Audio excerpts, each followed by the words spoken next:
My name's Sky Tallman. I'm the new city planner with the city of Trinidad, and we're gonna get started in a couple minutes. On the agenda are a couple of activities. These are things that we're gonna do at our table, some small group conversations. So it looks like we have at least 3 people at each table. That's part of the conversation we're gonna have. Out of that will come some notes and things that I'll be able to kind of look at later and document kind of what those content of those conversations were. Just before we get started, let's go around the room and just say who you are and very briefly why you're here, what your interest is in showing up. The context of today's meeting is I have a couple activities. Those are going to give me some input and feedback, and I think it'll push you guys to think in a creative way and give me interesting comments and interesting thoughts. And I'm going to go through a slideshow. A lot of it's images and some maps and some quotes from our zoning code and our comprehensive plan, just to look at some of the areas at which we're going to look. But what's not going to be part of today is suggestions about what the fix is. If there are any suggestions, those are you making the suggestions to me, not me making them to you. So I'm not trying to sell you any ideas. I'm not trying to win you over for one option or another.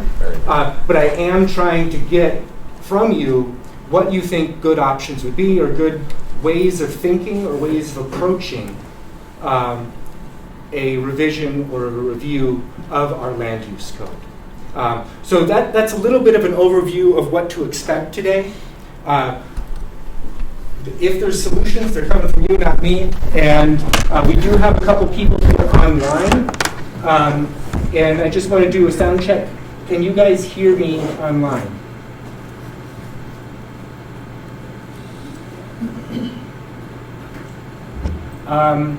Victor, that might be a no. Good assumption. Can we make sure these guys are able to participate? Yes, but it's okay. I'm gonna move this. Can this be moved? I'm gonna move this maybe over here. Oh, are you also on the GoToMeeting here? No. Let me do one thing. Victor, on your laptop, why don't you get on there and I'll give you a copy of the slides so we can share that. We can share that with the folks online. So while I'm getting that set up, let's just go around the room and just say who you are and in a sentence or two what brought you here. So we'll start here. My name is Larry Tinker. I've been here 5 years. It surprised me. My wife brought me here. She came for a visit. We lived in Southern California. It was getting awful, so we sold the house immediately and moved to Trinidad, and it's wonderful. Actually, I came to this meeting by accident. I understood it was about Fisher's Peak, the final plan. I don't know where that is. If anybody could help me find it. I love this town. It's been particularly wonderful the last 3 months, the weather permitting. So anyway, that's my story. What were the questions? Oh, just that was it. Just kind of what brought you here today? Like what? I guess you came on accident, so that's a great answer. I was going to somewhat maybe address the homeless issue. Okay. I personally would like to address the litter from McDonald's that blows into the river. It blows under the fence, into the river, and they need a 12-foot fence. Keep the litter in their parking lot, clean it up. I understand Safeway's doing a much better job of crushing their garbage. That's a good thing. But litter's a big thing. All right, thank you. Here, it's what overtook California. Okay. That's it. I'm Glenn Walter. My family owns Purgatory Valley Construction. Most of you people in there know me. We've been in that valley up there 4 generations. Kids are 5th generations. We've seen the boom and bust in Trinidad with coal and everything, and reason I'm here is I've got two development properties, one on South Oak Street and one north of my shop in Jansen. We can't grow our company because when we have people that want to put their applications in, I ask them if they have a place to live in Trinidad yet, because that's the problem. And everybody's facing that problem, so that takes a lot away from this community, because we could be employing more people, as most people in this community can. There's help wanted signs everywhere, but there's no place to live. We do need to address this issue, and it needs to move faster than the public or the governmental entities. Is a slow-moving process. I'd like to see the process speed up. Okay. That's where I'm at. Thanks. I'm Dave San Stephen, reporter for the World Journal and also local businessman. I'm John O'Neill, City Real Estate. Hi, good morning, everyone. Felix Lopez, Los Angeles County Commissioner. How we can partner together as county, city, and local private partnerships to come up with a solution. My name is Karen Allen. I'm with I moved here in 2019, and I just believe in community involvement. I'm quite here as a citizen. Christine Barella. I've lived here most of my life. I am a retired administrator, and this is kind of a discovery for me. I want to see what's going on. Well, I'm Dave Zuick. I've been here 55 of 62 years, and our family has been involved in housing, specifically mainly residential housing, since getting here, sales, rentals, etc. So I've got interest and some concerns about which way the city's going to go at this point, and what path they're going to take. I've got some information here. It'll take me about 5 minutes to read off, so whenever you think is the right time, Sky, let me know. Yeah, so when in the slideshow, then it's open discussion. Sure. So it kind of I'll give everyone 5 minutes to say anything at all. Okay. So that would be a good time for that. I'm Barry Thorne. I've been in the area about 26 years. I have residential property in town, including a couple of single-family homes that I manage for others that are rentals. Okay. Hi, I'm Penny Saidi. I'm the chair of the Main Street Board, and I have a historic building downtown that I would like to put housing in the upper floors. So. Okay. Pat, your turn. Pat Howlett. I've been here 6 years. I published Tidbits, a little paper, started that during COVID, just to help locally owned businesses kind of promote themselves. I'm running for mayor. I do have a sense of urgency on some of these things, but love the process to where the solutions are going to come from people and input. And so I think that's really where you get traction. So good to be here. And the Fisher's Peak Master Plan is Thursday, November 18th. You got my vote.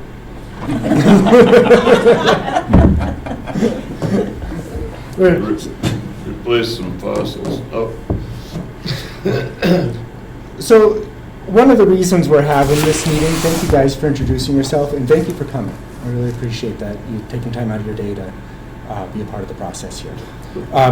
And one of the reasons why we're having this meeting is I'm fairly new with the city. I've just moved up here from Santa Fe about 3 months ago, and so I'm kind of getting a feeling for the community and getting a feeling for what the needs are, what needs to happen here. And part of my job is working with land use. As a city planner, that's a big part of the purview of what I do with the city, is the building department, and land use type of questions would come through me. And so what I want to do is, what the city's doing is they're taking a three-pronged approach to housing right now. Housing was identified long before I showed up here as one of these priorities for the city. And I think that was part of the reason I was hired, is because the city feels like housing is one of these important issues to address. And so looking at housing, we are working right now with Michael Yerman from South Central Economic Development District. I have some of his cards here. And he's doing a housing incentives program with us. Some of you were at the meeting last night looking at possible incentives that the city could provide to developers to help make workforce housing. Now, workforce housing is a term that sometimes overlaps with affordable housing. When we use the term affordable, it means that a person is spending 30% or less of their income on housing. That's what affordable means, and that's how I'm going to use it. It could mean something else in other contexts, but that's how I'll use the term. And workforce housing looks at the area median income, about what the average person is earning in the county, and says that workforce is between 80% of that average and 120%. So around the average with a little bit of a distribution. That's kind of what workforce housing is. So that's in Los Angeles County about $210,000 for a housing unit would be about a price point for a 2-bedroom. So that's kind of what affordable means, or what workforce housing means. So what's affordable rent?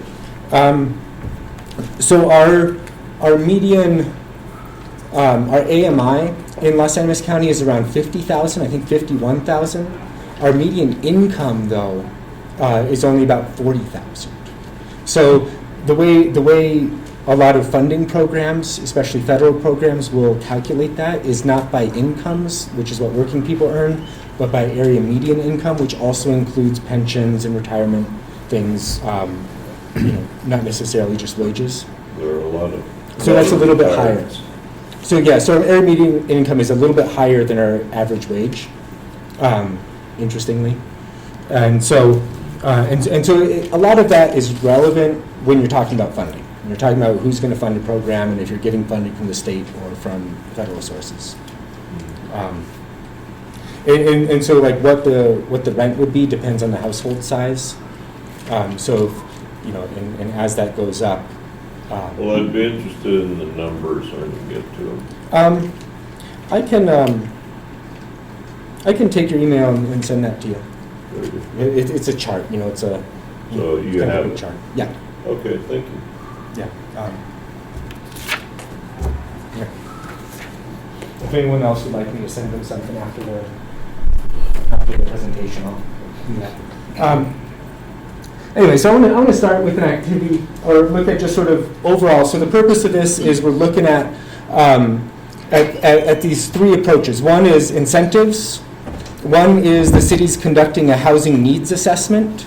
So we're contracting with a consultant to look at the data, look at what we need, and measure that in our community. So do we need a bunch of single-family or units? Do we need a bunch of 1-bedroom units? Do we need 2-bedroom, 3-bedroom? And what's the magnitude of that need?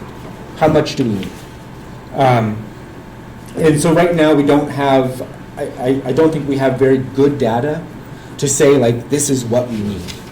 And I can send you this whole slideshow after the presentation if you like.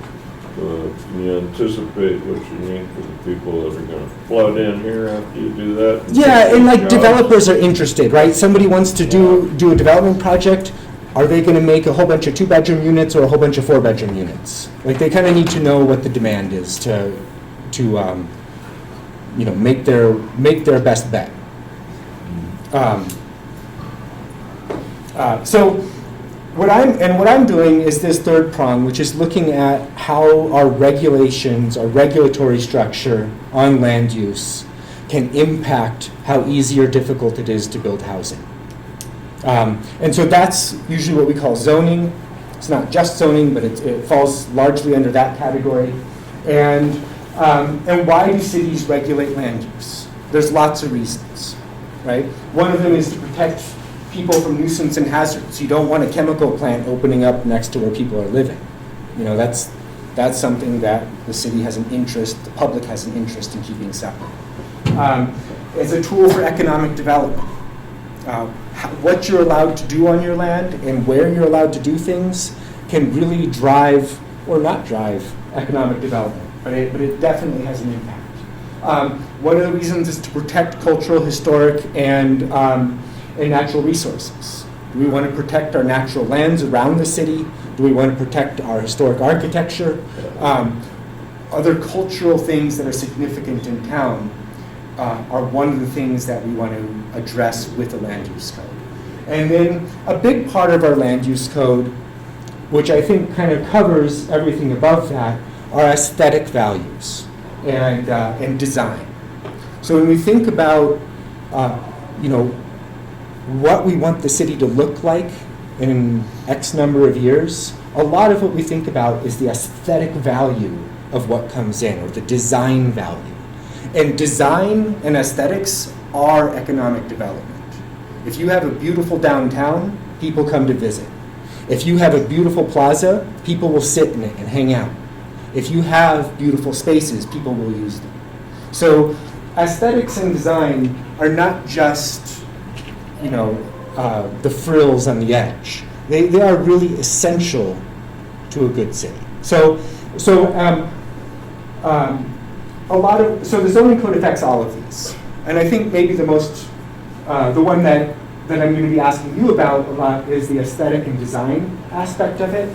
But all of these are these relevant questions to our zoning code. So I'm going to start with a little activity. And these are kind of group activities at your tables. So the idea of this is to talk with the folks at your tables, not just to kind of sit by yourself. But I want you to think about where you live here in town. And within a 10-minute walk of your house, what amenities do you have, or what amenities would you like to have nearby? You just kind of think, you can use these little scraps of paper, jot down a short list. What's next to your house that you like, that you appreciate, that makes you like your neighborhood? What amenities do you have? So just take 2 minutes to jot it down, and then we'll share at our tables what we have. So what are amenities? Amenities include places to go hang out with your neighbors.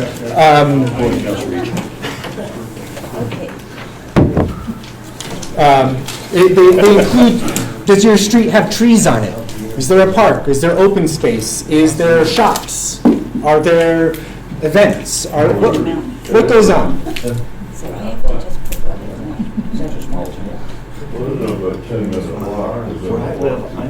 And if your neighborhood doesn't have anything in 10 minutes, what would you like it to have? What would be nice? I know. Over near the college campus. It'd be nice to maybe have a coffee shop. If you don't live in a neighborhood per se, like if you live out in the county, imagine like a friend's house in town that you come visit. I think it'd be more. You know what I mean? To have some if neighborhood doesn't apply to you. There used to be a lot of neighborhoods. What killed it? I know, you know, what killed it? Well, I don't know, but it was certainly Walmart and competition usually. Safeway. When Safeway came in, it told the purveyors, you service them or you service us, you do not service both. Ring is, I've talked to Ring down there, Greg, he could have come into town, and it wouldn't have been an economically good decision. Well, he had a store up on Santa Fe Trail for years. I understand he had one over in Lahaina too, Rocky Ford. Yeah, I think had closed down. They've still got the Aguilar And this has been done. But the neighborhood stores are out. At your tables, everyone's got some little sticky note pads. Pads of sticky notes. And on each sticky note, talk at your table, what do you agree on, what do you maybe disagree on? Those things you have in common that are these amenities, these things about your neighborhood that you like. Put one on each sticky pad. So if you're like, hey, my street's got trees on it, and I really like the tree cover, that's an amenity. Put that on a sticky pad, and then in a minute, we'll get up from our tables and we'll kind of categorize them by what kind of amenity is it? Is it like an outdoor improvement? This could be like benches or things like that. Is it natural thing, trees, parks, trails? Is it places where you talk to people? Something else? Something to do? Something to shop or visit? Yes, a friend's house that you visit. So You that visit. would be more hazardous. So the golf course has a lot, most of the trees. Or one idea on each. He's asking what. I think he what wants like what they call a you parking like lot, that we could go out. But you don't have and it. look You can and see say, the trees all day. I like that quiet. Okay, how about the tulip? What kind of trees? Street trees or We- trees out in nature? We live. Depends if you have sidewalks. Yeah, where we live. Do you want sidewalks? We Sidewalks live are- in have- but some areas we don't want Is the it. sidewalk something you value? Who's Where- paying? I like the pinyon trees, I Well, like that's- the trees. Let's just put them on the list now. This is just Let's our imagine dream it's all list. possible. This is our dream Okay, list. so Yeah. Do we want trees sidewalks are, on those trees streets? is a big. On one side of the street, right? Right now- Every street should have. Right now, Right. someplace there's for an kids to be able ordinance to walk that on. if you build They've seen a a lot, We know on any everything. lot in town, you must put inside You like curb and that. gutter and sidewalks if you build that. So you should What about, Okay, if you build that We in- don't have that access. We Maintenance should. is a problem. If you like walking, 10 I think minutes. that's a market decision, I mean, a market decision decides that. I- No. So what should we say, natural? I would love to have, I would love to have a neighborhood Walking market, and I would What support are you it. doing with the road? But again, I don't know if You got that? that should be somebody else's decision, right? Exactly, right. That's, let's go 2 doors down and find So you like I shops would- or down the low? And We don't. you guys here online, Us, we don't. I don't actually hear anything here. I'm not sure if I have a speaker or not. But you guys can be as if you're at a table, or if you prefer, I can put you at one of these tables. And you can just kind of have a camera on the table. What would you prefer?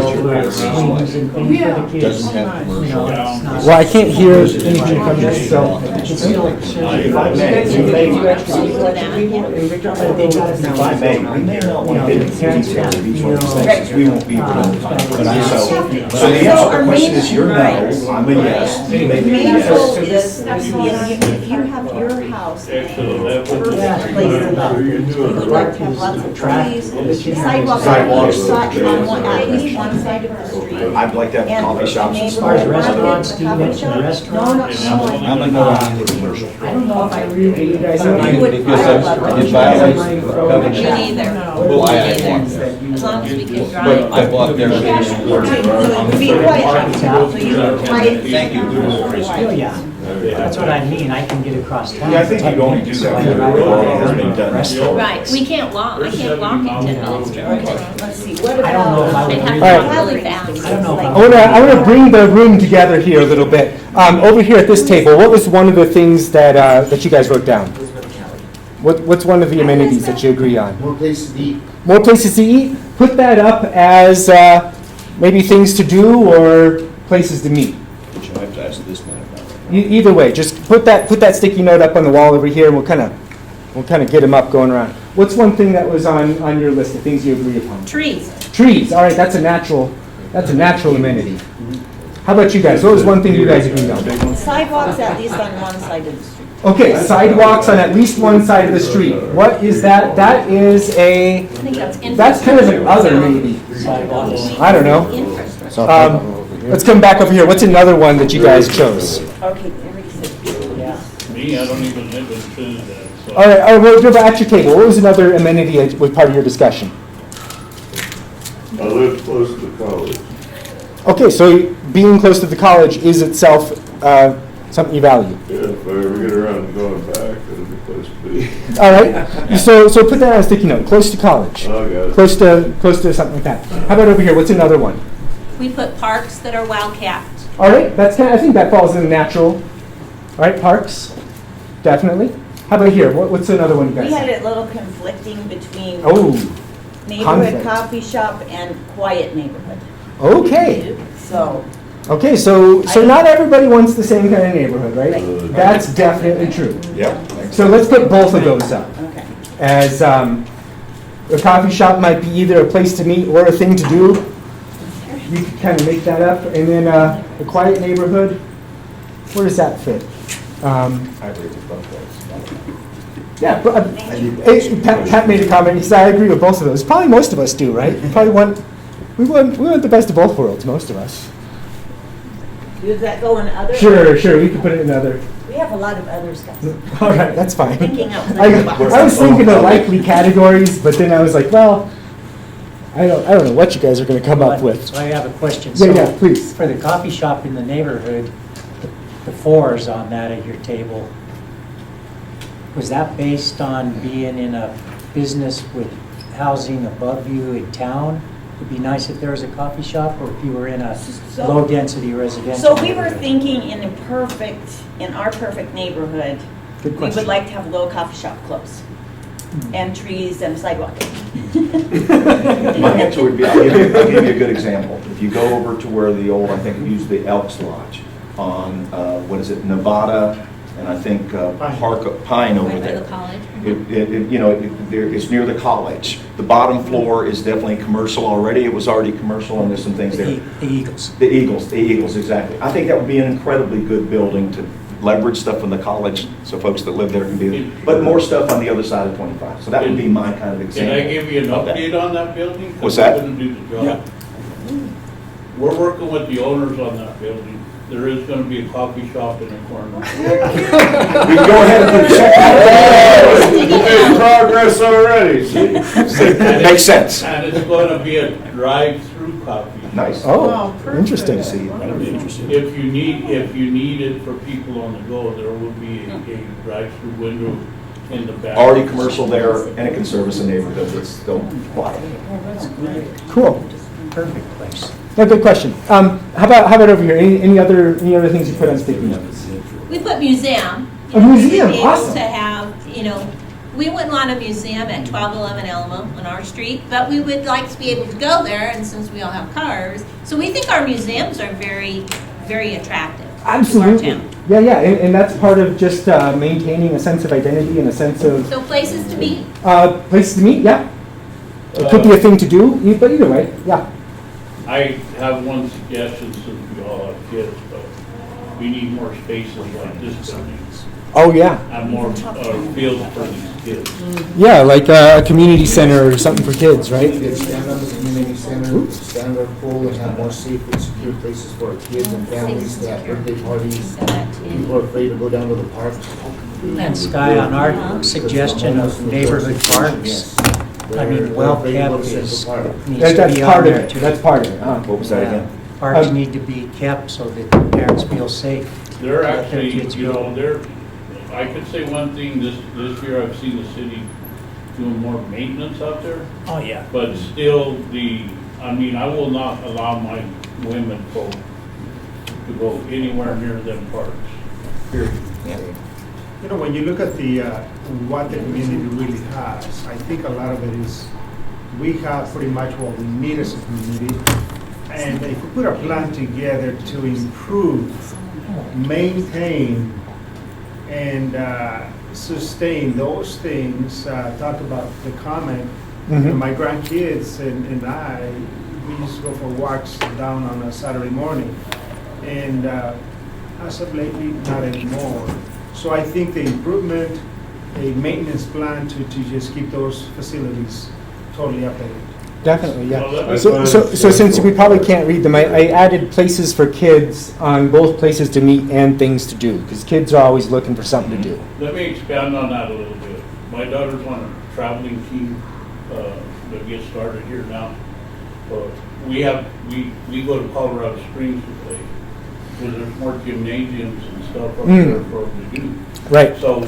So when we like a go up there, gymnasium? We spend money in Colorado Springs. Mm. We would like to, we've been talking about having tournaments here in Trinidad, but you need more than the community center as far as that's concerned to have more games, because, there are 20, 30 teams that play in there. So wouldn't it be nice to bring them people down to stay in their motels here, to eat in our restaurants, to spend money in the shops? I mean, we need a complex of, like up by Fisher's Peak School, where you can spread it out, put in Mm-hmm. the softball fields and some gymnasiums and stuff. I'm a big dreamer, but Yeah. that would also bring people in here to use those facilities. You'd be able to use them facilities for more than just here. Bring people into town, people follow their kids. Mm-hmm. And I know it costs me to go up there pretty much every weekend. Wow. Is that a raised hand? Yeah. We used to have adult tournaments here, at the softball fields when they built Southside Park here. We also had old timers regional and state games here. Because of the fields would have to improve, but that also used to bring in a good amount of money to our hotels and our restaurants. I travel as a referee.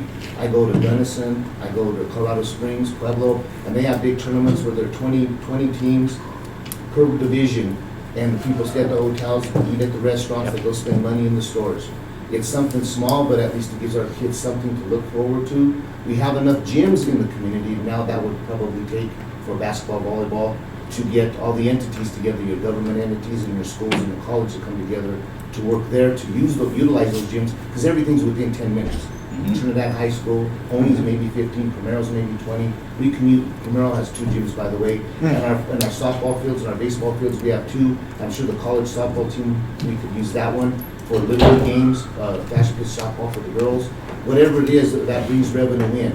But again, it comes down to maintenance and maintaining the fields, and I know that costs a little bit of money. Yeah. At one point, our pool was supposed to be $1.7 million. They cut it to 1.2. It was supposed to be a little bit bigger with enough, with the diving board. Maybe no diving board now because of liability stuff, but we can expand our pool. The city owns all this around here. Maybe we can build another gym so we can have multiple games here, for little leagues or for adults or whatever. But that's my opinion, not the people's opinion or Thank you. or statement. There's one comment that came in online. I'll read this to everyone. Online, they're having a hard time hearing. I guess it's coming across a little muffled. So if we can speak a little loudly, I'm not sure exactly how to do. Maybe I can come a little closer as people are speaking. But online in the chat, they said, amenities I like are trees, park, quiet neighborhood, need more sidewalks, ! I want a coffee shop too.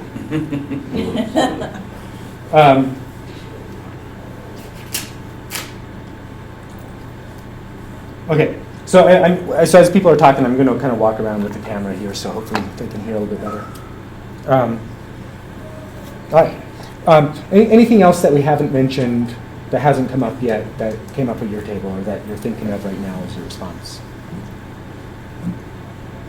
One thing that a couple people said just a minute ago was related to safety, a sense of safety. What is it that creates a sense of safety for you? What makes a place feel safe? Thinking of neighborhoods especially, but what makes a neighborhood feel safe? What could a neighborhood have that improves that feeling? Adequate policing. All right, so part of it's policing. Cleanliness. All right, part of it's upkeep. And lighting maybe. Light, yeah. Lack of, I don't know what word to be politically correct is right, but, vagrants or people that are concerning to bring your kids around. They're Okay. hanging out there. That's policing. We've developed this homeless problem, and when you walk the evening, I see people going through dumpsters after dark. The homeless population doesn't seem to pay any attention to signals, any sort of normal civil courtesies. They walk across red lights, they do what they want to do, they seem to be impervious and feel that they can do anything they want. This is not good for safety. I think use. When people are using the ball fields, and there's a sense of ownership when you're using it. When people are on the river, there's a sense of ownership with that. When you have the right, and I hate using that word, but when we have folks that are invested in the community, using the facilities, it's a lot easier to maintain, manage, move dollars to that. And then it's a little safer too, because there's more people down there to help the police, to help self-police your own community. At Kit Carson Park in the summer, we have our Zumba class there, and there's also a yoga class at Kit Carson. And we have had to move our class to a different area because there was somebody sleeping on the bench. But the more, I'm agreeing with you, the more people that are actually go out and use our parks and stuff, the people that are sleeping are not appreciating our loud music while they're trying to have their morning nap. So they're going to go somewhere else. Yeah, you end up taking back your we're taking facilities and your assets. Yeah, so, Patrols. say again? They need more foot patrols down there to to do it, more people will start using it. And just like me, when I'm walking a trail, if I see some trash there, I'll pick it up. Instead of the homeless throwing trash over there, they gotta have these river walk cleanup a couple of times a year to clean up all the trash that they left there. Right. Yeah, so homeless issues are not really part of the land use Right. code. I mean, it's not really a land use question. I think there's some ways that safety and land use do intersect. A lot of the features, how we design our streets can have an impact on whether intersections, for example, are safe, or how safe they are. Putting up street lights, or creating spaces where you have eyes on the street, tend to be things that where land use can affect that. Other things like policing is kind of another realm of Another meeting. what the And city another could do, thing right? that I'd like to see is, we did the first section of the Boulevard Riverwalk addition down there off the Boulevard. Very nice. They need to work on that and get it tied into the lake trail system, Yeah. so people will utilize that more. I actually take my dog for a walk down there, and take a little break during the day, and I just go down there and spend a half an hour, but it would be nice to have that complete. I think Jared's working on that, if I'm not mistaken. Mhm. I can give you a little update on that because I'm on the TSC's Trails Committee. And the Army Corps of Engineers are actually working on their part. So now we have a vested partner on the other side, on the Trinidad Lake part, working on what they're able to do, with the idea of what they do is going to have that connection. So you're right, if we start working on our side of that thing, we're going to meet in the middle there. And there's a lot of consensus with even some of the property owners now that should just happen. And you're right, as soon as that happens, it opens up an incredible opportunity for the community. One of the comments, I think, is we know we have some areas that need to be improved, but partnerships and collaboration and communication with the community. Because as you said, that when you go to a place and it's highly trafficked, people are gonna go there. But if you go to a place and you're the only one in there, it's like, I don't know if I want to go there. But I think it's partnering with, as was mentioned before, with the school districts, with the college, with the community, and putting out the information why we're promoting what we already have. I love pretty much everything. I don't know your name, so forgive me. I love pretty much everything he said, because the question was, could we have a basketball tournament? And you just say, well, not the community center, but could you get the community center and the school district gyms and the college gym together and have a basketball tournament? Yeah, you really could, and you could spread it around, and people would actually, you'd move those dollars around the community to be able to be maximized and multiplied. I think the more we work together with what we have as different entities, Felix and I have talked about it, we've talked about it several times with other communities, what we don't have in Trinidad, or maybe what we don't have in the county, we do have as Trinidad and the county, and the school district, and the college. We can do so much better if we actually have better relationships between ourselves. But I love what you said. I will tell you, and this is just an example, multiple tournaments over the years at the golf course, they let the Kiwanis, the Alps, the Rotary, traveling volleyball teams, traveling basketball teams, take a hole to sell water, then the next hole you go up and you sell food, the next one you sell candy, and they rotate them up there, and they make a lot of money for those teams to get uniforms or to travel or get to pay for gas or whatever. It's just an example, but that could be something else we can do. And it just doesn't have to be with athletics. It can be working with SCRT. We have 3 theaters here in town, and we can have different deals for the kids or for the adults to come into town, to get training or to get involved in theater or music or whatever it might be. So it doesn't just have to be athletics. It can be a lot of different variety rounds of things to do for not only our kids but for the adults. Great.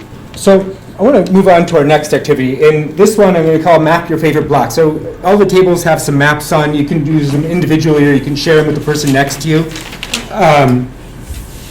And the first thing I want you to do is just mark on the map. You can use these highlighters. There's a few extra here.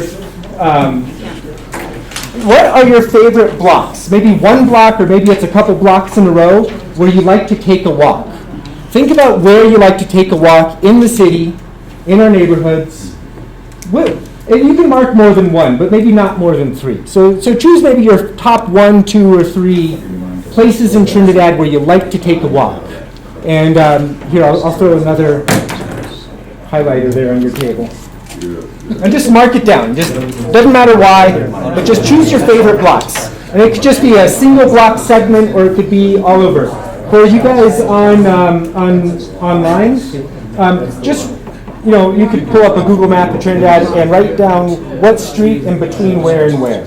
So Main between Animas and Beach, for example. And we can kind of bring that in. You see it right here. You can throw that in the chat. That would be good for, if I could walk, if it wasn't filled up with homeless.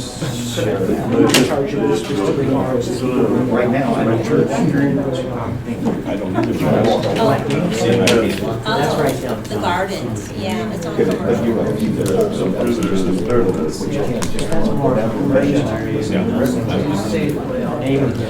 And I want you to actually mark your maps, because I'm going to pick these up later and look at them. Just said where you like it. Is that commercial or residential? What kind of commercial walk are you taking?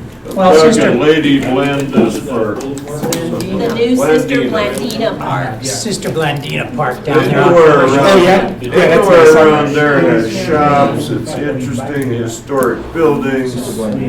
But were you asking about which neighborhood? All the new things. Well, one of the places you might like to walk is Sister Blandina. But yeah, I'm kind of curious, like what other places do you really like? What are the places in Trinidad that you appreciate the most, where you like to take a walk? And there's no wrong answer here, so Right. I'm not trying to direct you to answer a specific type of thing.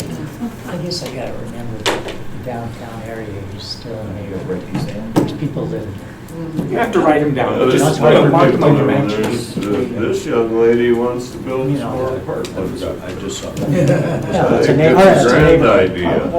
idea. So share with each other, what did you choose? I hear you kind of already doing that. So if you haven't yet, what are your favorite blocks and why? What do you like about them? Commercial main.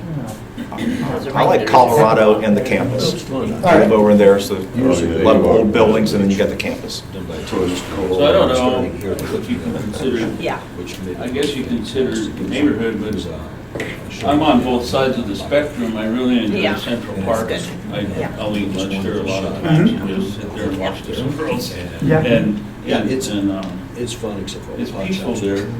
And then on the other side, I really like the Well, commercial as somebody said, Cedar Street area they're gonna rehab the whole where town. Jay's fixing up the old Marty's Feeds, and Yeah. Jay's got Los Animas Grill, we got a brewery. I just love the camaraderie there, go have a beer, visit. So I kind of like that area That right there for vibe, those that reasons. downtown vibe. So at your tables, choose one street. Maybe it wasn't one of your favorite ones. Maybe it wasn't one that you marked. But choose one that's not main or commercial. Choose any other street outside of main and commercial. What about Riverwalk? Is that count? That's not a street. So choose, but that's fine. No, you can leave that on your map. Any other street, neighborhood street maybe, but it could be any street, not main and commercial, I used to live into and town. Colorado. and agree on what that street would be at your table. And I want you just to kind of, close your eyes and imagine walking down it. We're in Colorado on Victoria Circle. So choose one at your table. What street's that going to be? You got the curbs, you drop 3 feet in the leaves, you break your leg. And on one of these little scraps of paper you have on your table, I want you to list what characteristics that street has. But I want you to be talking about the same street. So talk about the same couple blocks, same couple streets, and just list what make it nice. What is it that makes that place your choice? It's classic Trinidad. Old wealthy Trinidad. List those characteristics. So one sheet of paper per table, not per person. So just per table, choose someone to write, and what characteristics does your couple blocks have? Ever since I was a kid, Is the test. Oh, yeah. it is really neat back there. I mean, no architecture back there. I don't know It if is I understand. This is You just. know, it's The houses there. basically Little large cul-de-sac. houses. It's right at the top Oh, of yeah. Colorado. Okay, is that the place with the big lawn? Quick, I'll let you know. Pocket. So there's carriage house. It's got And then the main house. The carriage house is a unique historical item because, you know, there's a lot going around. They think it's a garage. Well, in most of those homes, the homes around them weren't there for Oh, yeah. a long period of time, so you can actually have horses there. So trees, greenway, architecture on the streets. Sidewalks on both sides. And they are. Take another 2 minutes at your table, and then I'll have each table read That's their the green list one. of what the characteristics are that they particularly like, Yeah, okay? Colorado shows on town. I've taken guests up to Colorado. It's kind of And seclusion. through too. down San Juan. And it's relative, it's relative. You don't get a lot of. You know, not too much through traffic, Live once you get there. to San Juan. Yeah. In San Juan, everybody Guests don't get to see us drive by. They use San Juan and Colorado to get around town. And that, and they do show up. They should, those are the arteries. I walk that all the time. No, I live on the Did you south guys street. see the? But I got. So before we come back together, make a separate list. On all these streets. What could be better on that street? On that very street that you like the most, that you all like, what could be improved? What could that street have that would make it a little bit more interesting? I tell mom. Interesting? Interesting. Or improved, Yeah, okay. that's exactly. Better, make it a more interesting walk. What about lighting? As far as, are we speaking of Colorado? Yeah. Okay, so, You saw that red, those red trees? it It almost made you stop. What problems does that little couple blocks have that could be It just makes you solved? stop, so I think another variety of trees in the greenway there. And yes, it'd be nice to make some path, even if, maybe even a trail in the greenway that one could stop. One thing I know- Also note They haven't done- that Colorado has the classic street. I knew you were going. So now, instead of adds the to curbs that we flavor have, of the city we better. don't, we have curbs about this big because we just keep adding. For me, I think where Colorado needs is to be, I mean, right now, the condition of the street is very good. But in the future, they should roto mill and then. Eventually it needs to be brought back to where there's a nice high curve around those parkways. You know, the aprons, I mean, you go across Colorado. I've got some San loose Juan, dogs you in better my street. slow And down. that's why. And that's why, because those streets. The other thing is to take Oh, she's just median fine. and take that sod, cut all that sod off, put that dirt down, and then put the sod back, and then that way it's, you know. Because right now you have the curve, and then you have this huge island, if you will. So I want to kind of go around the room and just hear your list real quick. I'll start with the biggest group first, and then go here and then here. So let's hear you guys. What blocks did you choose, or what street did you choose? Colorado Street and Victoria Square. Okay, Top end of Colorado. all right, top into Colorado, cool. And so what's your list of things you like? We like the trees, the architecture, and the quiet seclusion. Okay, What they wanted to improve was the sidewalks and roto mills. So, yeah, and, I mean, the asphalt's good there, but I think when the city needs to do, when they do a paving project like that, they need a roto mill first. I know it has to cost, and then, also on that street, the median, I think the guy cut the sod out of there, and then, What is roto mill? dig the dirt, what's that?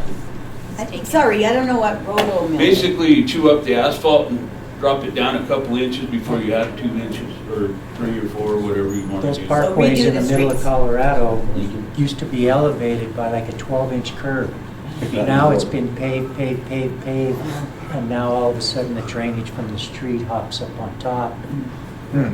It's an Which issue. it'll be quite a while before that street is in the condition that it's gonna need to be paved again. But in the future, you know, that's something, and then, like I said, the median there is, you know, you have this huge island. I think it would aesthetically look better if the lawn or the grass in that, the grassy area part where the light poles are, were more flush and level with the curb. Cool. May I say, Ed? and it isn't just on Colorado, but you take San Juan across Colorado, Colorado's got the pavement buildup 6 inches higher than the cross street, so you better slow down. Yep, I've seen that on a number of streets, yeah. It shakes your, I mean, it'll Mhm. very mouth guard. Yep. So- And let's go over here. What street did you choose? We went up again, Colorado around the college. Okay, Colorado by the College. And so what was your list of things you like about it? To make it Well, work? it's quiet, safe, beautiful architecture. If you're walking, there's a really challenging pace because you're going uphill. Relaxing, that is just an exciting part of town. Some of the improvements, obviously, pretty much the same. Speed bumps, crosswalk markings for Very good. pedestrian No traffic speed being bumps. there, and then of course the sidewalks. From a sidewalk to a sidewalk, and they're pretty much almost non-existent in some part of specifically on the west side of the college, on the following streets. Right, right. So more of a network of And sidewalks. then we want to put an elevator from San Juan to Colorado to get. That'd be a county expenditure. Okay. All right. That's fine. Right, and how about over here? What block or blocks did you choose? Same one. Same one. Oh my goodness. Yep. Best And we block like in it Trinidad. because of the classic lighting. Same block as this table or same block as this table? They're all the same. Well, they were at the top of Colorado, and these were Colorado by the College. We're all about Colorado. All of Colorado. Yeah. Okay. Do the loop. So- One thing, what the gentleman mentioned, the paving, and he's absolutely right. But if you go around the corners, they keep adding a level of the pavement, but they don't raise the grades. You can lose an axle if you turn too tight to the corners.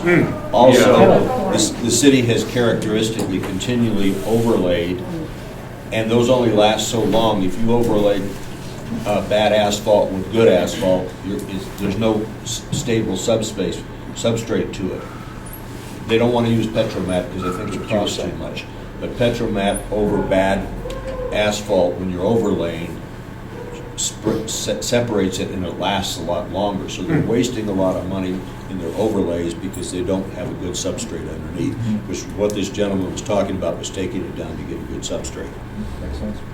You had mentioned to stay away from downtown, but on one of the improvements, we also came up with traffic lights by the Sonic 4-way stop. That would be an improvement because in so many instances, near misses, you have people coming in from 4 ways, and it's quite busy there. Yes, it is. Yeah. Well, it's going to be more so in Windfisher because you're going to go there to 11, right? If you're in town, you're going to actually be going that way to get to the park. So I'm going to kind of go through a couple slides here. Well, there's one more activity I'll do with you guys at your tables, and then I'll kind of lead the show for a minute, and then turn it back over to you at the end for any comments that you may be bringing to the table. So, like I said, I've been in Trinidad about 3 months on the job here, and I've been listening to a lot of people. A whole bunch of people have come into my office to talk to me. Some of you are in the room, and there are others.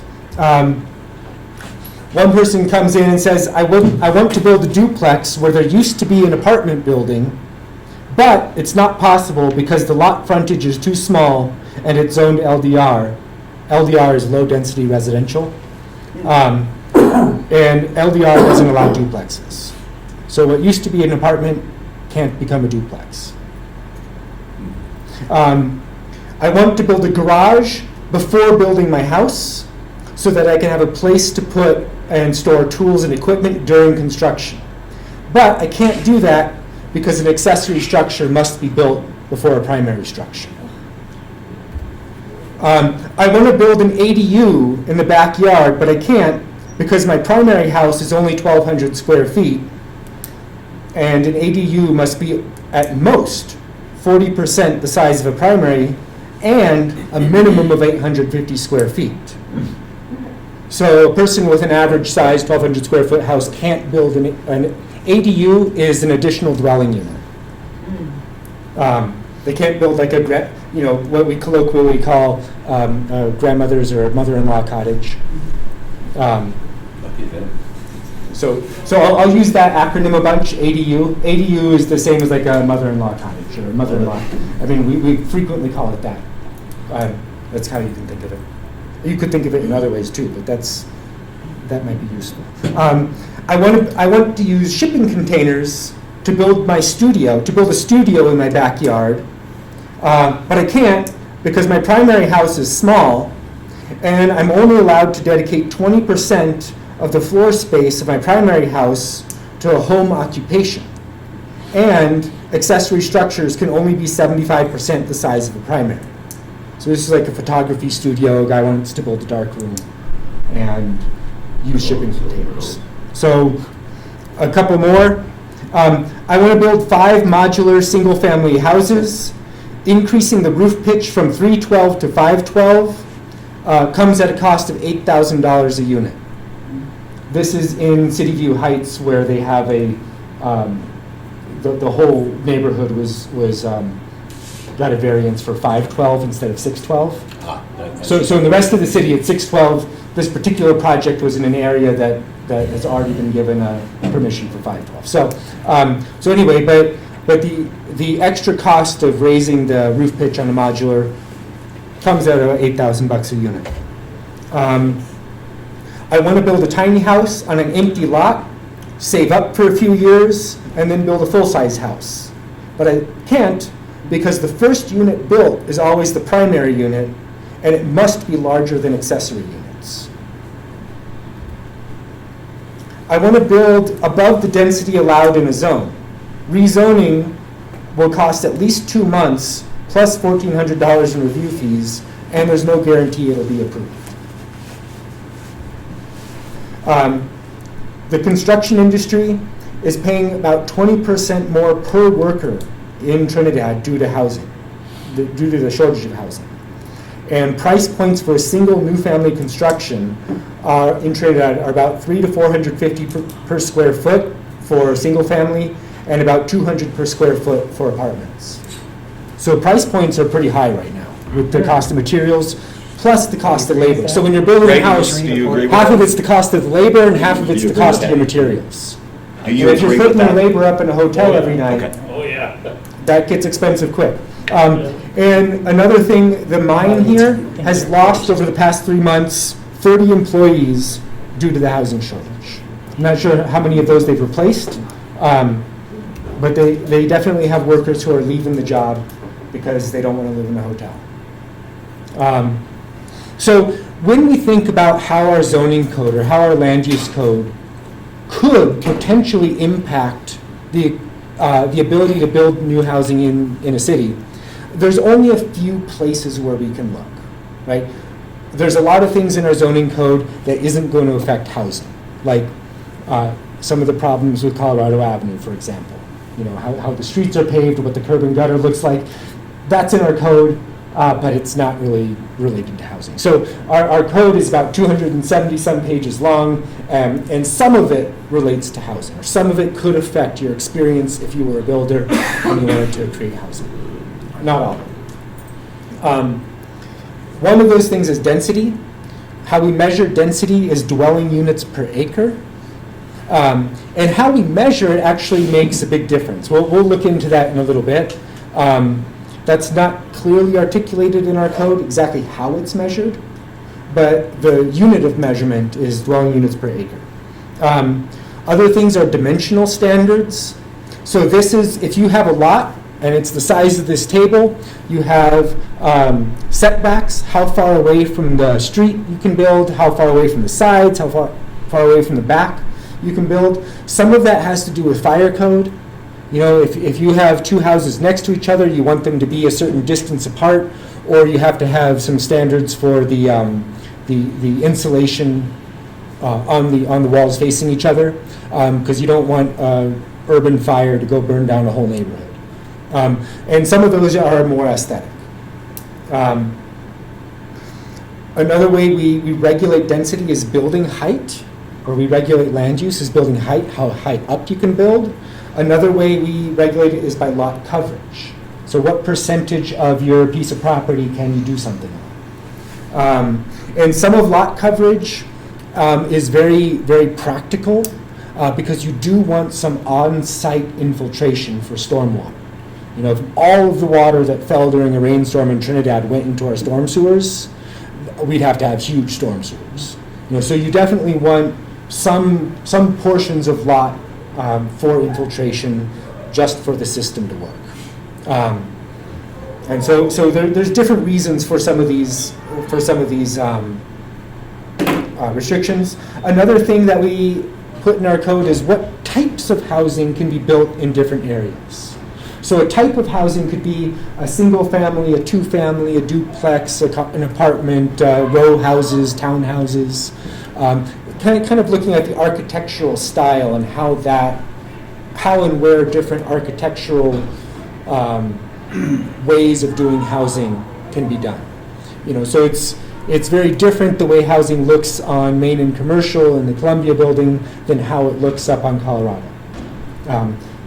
So, some of that's aesthetic, some of that's just the built form, the shape and nature of the buildings. Another way we can look at housing is our accessory or additional dwelling unit code. So who can build a mother-in-law cottage in their backyard and who can't? And it's not necessarily a cottage the way it's written in our code and in many codes. It can be either attached or detached. So you could convert a garage into an apartment, or you could put some interior walls in your house and make an interior apartment without even building too much new, without breaking new ground. So an ADU can be either internal or external. But there's a lot of rules around how that is. So who can do it and who can't? Where can it be done? Where can't it be done? Comes in. Another way that our land gets used up is with parking requirements. So that's usually not that big of an issue in a single-family neighborhood, but it can become a very expensive part of building housing in downtowns. So those are some of the ways. There may be a few that aren't on the list here, but these are like the larger parts of a zoning code where you might look, where you might say, hey, what could be changed? What could be streamlined? And of course, actually something that's not on the list that can have a huge cost impact is the processes. You know, how many loops does a developer have to jump through? How long does it take to get approval? How much time and energy and fees are they going to be putting in with the city? So that's not on my list here. That's not, but that's definitely one of these aspects. What was the minimum size for the ADU, Sky? Oh, so an ADU, it's actually on this slide right here, and I wanted to look at our lot sizes. So the first thing we'll look at is lot sizes. This is what we've got. In LDR, which is low-density residential, that's most of established old Trinidad, your minimum lot size is 6,000 square feet. So if you're thinking of what that looks like, that's about 50 by 120. The minimum dwelling unit kind of depends on the size of how many bedrooms. So if you've got a one-bedroom house, the minimum size is 650 square feet. Two-bedroom house, it goes up. Three-bedroom house, 900. In medium-density residential, your minimum lot size is a little bit smaller. Medium density allows you to build up to 10 units per acre. So that's like a neighborhood of duplexes. That's about what 10 units per acre looks like. So they've got 5,000 square foot for a duplex unit, or per duplex unit, or 1,500 for a single family attached. The difference between a duplex and single family attached is that single family attached is 3 or more houses, and a duplex is 2 houses. So like a row house or townhouses have a much, much smaller minimum lot size than a duplex. So it is. They have the same square footage, minimum square footage for a house as low density. High density residential is a little bit different. You've got a minimum lot size of 2,500 square feet, 1,500 for a duplex. So same. So here, instead of 5,000 for a duplex, we're doing 1,500 for a duplex, which over in medium density is only for row houses. And 6,000 square feet for apartments or condos. And your minimum dwelling unit size has gone way down. Now you can build itty bitty units. Do you have a map where for? That's coming up, yes. Okay. Yeah, that's coming up. We'll look at that a little bit. And historic preservation, it doesn't have a dwelling unit size, probably because there's a whole bunch of old buildings with who knows what inside. But their minimum lot is 2,500 square feet. There's no minimum in our other zones. And in ADU, the minimum dwelling unit size is 850 square feet. And I just think it's an interesting contrast that a 400 square foot dwelling is allowed in some parts of the city, but an ADU has to be 850. That's the way it's written.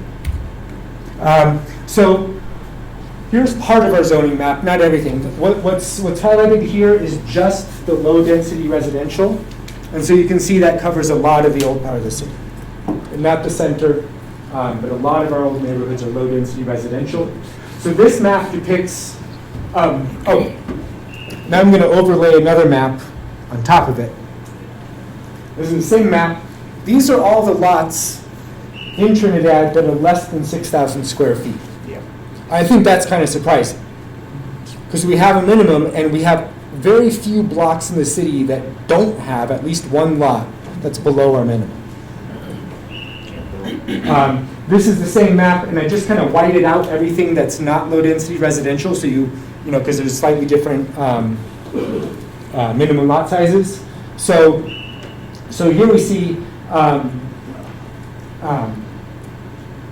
all these lots in low-density residential that are below what we currently allow. Interesting. What percentage is that of all the lots? I don't know that. I can look into that, see if I can figure that out. Could be a good number. Yeah. That's a very good question. And most of those lots are improved with homes on them, Yeah, most of these lots had a home built on them 100 years ago. as the rest of Trinidad. Right. So this is old Trinidad. So when we look at our map of our historic city, it's not these lots weren't created at this size by since our zoning code was written. These lots were largely drawn up by the railroad in 1870 something, right? So that's kind of the history of these lots. That's why there's small lots. But 100 and some years later, many of them still persist. Well, if you look at the original things, the lots were 25 by whatever distance, 100, 120, 150. Yeah. And so it takes 2 lots to get a building site for a single-family home at this time.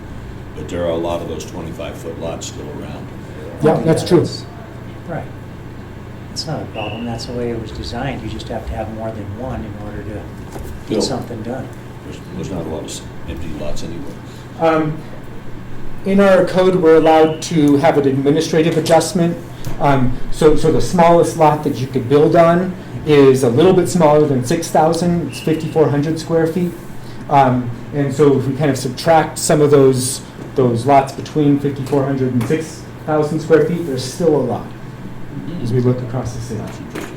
If we go way down, 4,000 square feet, there's still not nearly as many, but there's still quite a lot of lots around town that are even below 4,000 square feet. So how should we determine what the minimum size should be? What logic or what process should we use to say, here, this number represents the minimum lot size. This is the smallest size lot you can buy or sell or make. What methodology would you use to come up with that? We came up with 6,000, and I don't know how, but that was what we came up with. And it's interesting, right? So we might look at how would we determine what's appropriate. Maybe in different neighborhoods there's different sizes, right? You don't, just like we have now, right? In medium density you have one size, and low density you have another size. But how would the city, how should we decide what that number should be? What's the right number?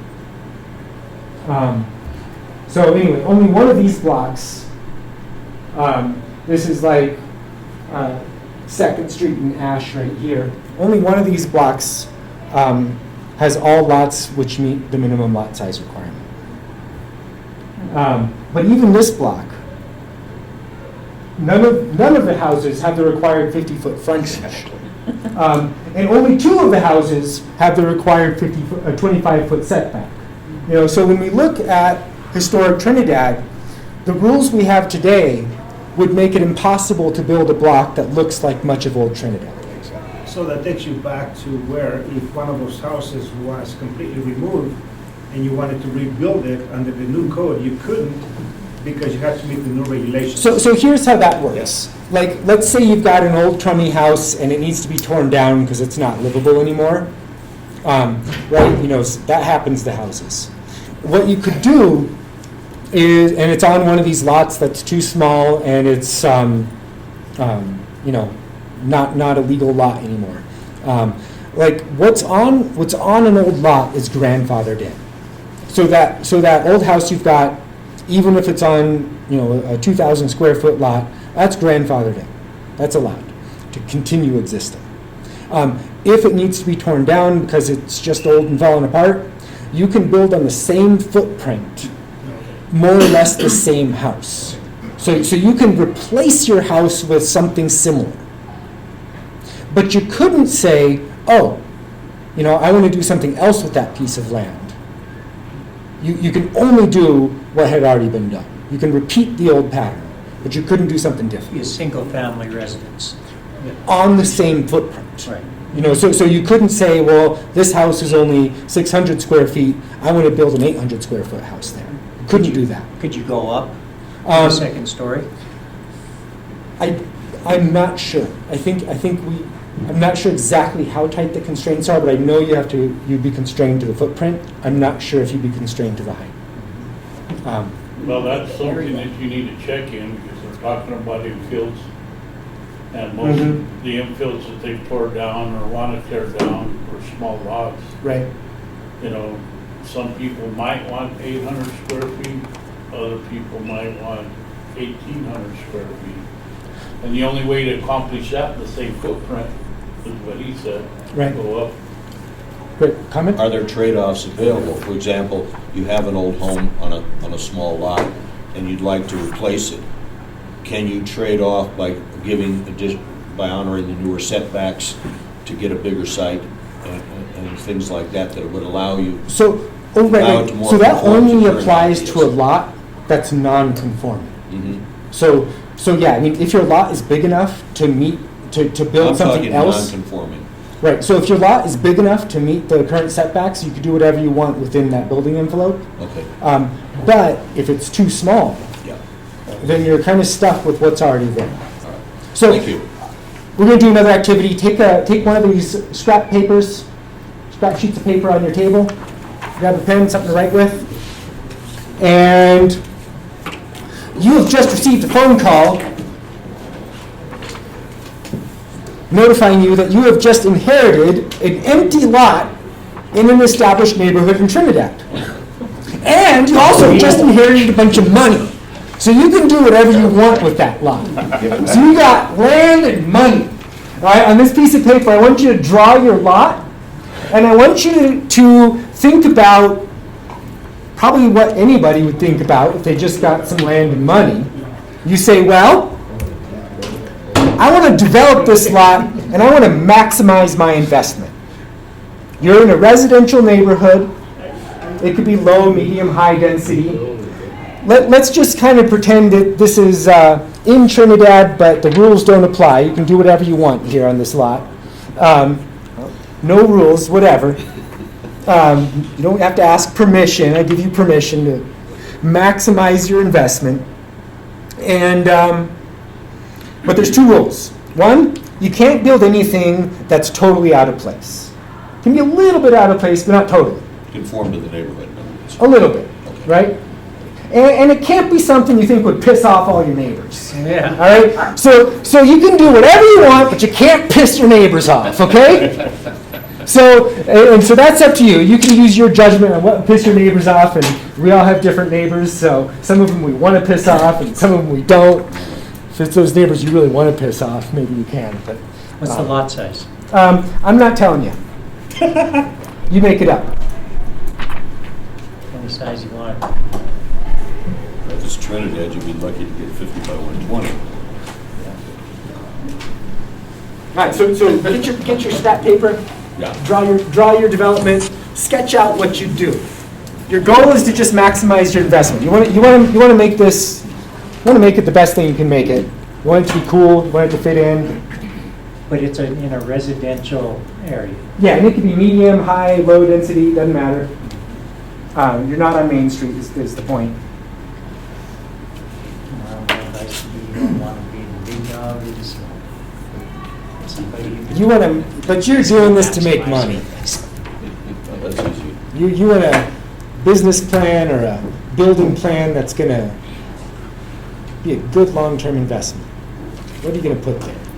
And just sketch it out. And what I want you to add to your sketch is you can decide what your lot size is, but draw those dimensions. You know, if it's 50 by 100, just put 50 by 100 and kind of try and make things that are a realistic size. You don't have rulers, so you're estimating a little bit. You're fudging it. That was easy. Then I'm going to do it and have Dave listed. Well, that's what I just told him, you don't want to be the big dog or the small dog. You want to be something that's aesthetically pleasing and blends in with what's going on. Can you sell that? If you're building in a chunky neighborhood, there's no use building something nice. Can you sell that, Dave? Dave can sell anything. Santa Fe Trail? Is that what you're talking about? No. SFR? No, single-family residence. Oh, okay. 3-2, Mine is very 4-2, 15-7. Show each other what you got. Show each other what you're developing. That's what I always told people, once you hit 1,500. You just have a creativity block, huh? You're like, I don't know what to do. I know what I I'm not lost. Those are the what's in demand. I can always rent those. We're going to develop something because I have all the money in the world. And they'll fit in So most I'm of going to that. build Will fit a in most park. of I'm going to go deep in the feet. Apartments down right, and on the top, just an entryway. Can't do it. Jeff said no rules. Oh, and I would immediately You object. have I'm not an artist. Would you just draw squares? I build it triplex. I would build it in an area. Just that drawing I- squares, man. That's There are tons of them. Okay, I'm very boring. You do You it. just make your piece of There are paper many. your plot. This is the This plot is you the got. street, and I would have it, What do you put on it? What'd you put on it? Colorado. and then make this all Yeah, an there's a area few. I with delivered fountain mail and to all of benches. them. And then the first Every floor single is street. gonna I am be too. retail, Already. coffee shop, and a No, I basement. delivered mail for 7. And upstairs we'll have 2 But I'm one-bedrooms. saying, And I did it, and I did it. On this lot, they're all on triplexes. That's my dream. you get in there to go That are still being So used as my traffic. ex-wife, she grew up in Spain. There was a school that was built back. Great little then. buildings for folks. They So always there's, cash you know, flow. but they had the playground on top, and it was all underground. I was Yes, now yes. I have Single a family. community All right. garden, I and can I have sell a or rent park that all on day. top Yep. of this lot. Especially before. That actually Depends on the serves Hard to manager. find before. a sustainable. I know, The management- it is hard to find. Nice, nice. Well, you- But hardly anybody needs it. Oh, you do too. Really? That's what I nightmare. Big, you got 3 Chaos. kids. How much you rent for a bedroom? It's unfortunate. 2,000? It can happen. Right. There's The nice ones market- and the there's- market's crazy right now. I've All never right. seen it like Lots this. of different I don't know how long activities. it's gonna last. You know, All right. Mine closes again, the market just changed. How many of you are just gonna pull and raise your hand if you built a single family house? A single house. Okay, 3 people. Raise your hand if you built more than one housing unit. Okay? Oh, about 5 people. Raise your hand if you built something other than a house. Okay, 1 person, 2 person, 3. So maybe in addition to housing or just instead of housing? It's a fourplex. A 4-plex, all right? 3 triplex. A triplex. What was your addition? Oh, I included the urban farm. Okay, so we've got some housing and a farm. What did you do? I put a I put the housing on the upper floors and retail on bottom floors and have a coffee shop and a bakery. Classic mixed use. All right, so we all had some different ideas about how we would maximize our investment, right? What made your investment, Dave, maximal? What made it a great house? Well, it wasn't from a dollars and cents, it was because I was gonna live in it. Okay. So this was paradise on earth. So we could be a, single family home. All right, grab another scrap of paper. You're about to get another call from the lawyer. Oh, that's not good. Uh-oh. You get a call from the lawyer and you get some more information. You inherited a 25 by 150 lot. Oh, yeah. That looks like this. That's what you got. So try to do your same idea or something close to it. You might make a few compromises. And let's build it on this lot. But now we're going to put some rules. We're going to put some setbacks on. So draw 25 by 150, just a long rectangle. That's about what the proportions would be. And we're gonna add a building envelope. A building envelope means that part of the lot that you can actually build on. And we're going to put this in LDR, in low density residential. So you got your 25 by 150. 150. 150. Oh, 115. 150, So 115? So inside of your lot, where you can actually build, you've got a 25-foot setback from the bottom, or from the front. So you got a street on this side. You got a 25-foot setback. You got a 5-foot setback on either side, and a 10-foot setback from the back. Yeah. So that's about what you've got. So estimate that. Doesn't have to be perfect on your piece of paper. Now, make your compromises and try and sketch more or less your idea for maximizing your investment. Maybe you got to change your idea a little bit. Fit it on there though. Where would you put it? Would you put it way in the back, way in the front? Plop your new idea on this lot. This is The maximum width of the house is 15 feet. Yeah. 15. Yeah, you can have a 15-foot wide house. And 80 feet long. I actually can do that. I don't know What's how that? for home videos make something like that. Cool. That's ridiculous. Huh? And Can we go up? down. Yeah, you can go up. Sure. And we need those. Huh? And we need those. Well, they're either good for retirement or single person. Yeah. All right. Have you guys sketched it? You put your squares on your. You put your squares within your squares. Not exactly. Sketch your squares within squares, and decide what goes where. And now, at off-street parking. If you have a single dwelling unit, you need one space, which is 20 feet by 10 feet. If you've got more than one unit, you need one space per unit. And let's say if you're doing a coffee shop, Penny, you need 2 spaces for your coffee Can shop. we use that 25 feet? Yeah. The building's not You on? can put parking within this 25 feet. And how A parking space is 10 feet by 20 feet. And if you need to line your cars up like this, Okay, so then you need another 10 feet behind your car. Or Okay. another 20 feet behind your car. And the coffee shop takes 2, and the bakery would take 2? Yeah. So you need at least 4 there, plus 1 for each unit. I like all these. So current plan use zoning requires off-street parking, Yeah. as opposed when these lots were set up, off-street parking was not required. Nobody had cars. Right. Right. Train. You did place for the horsemen. Okay, so.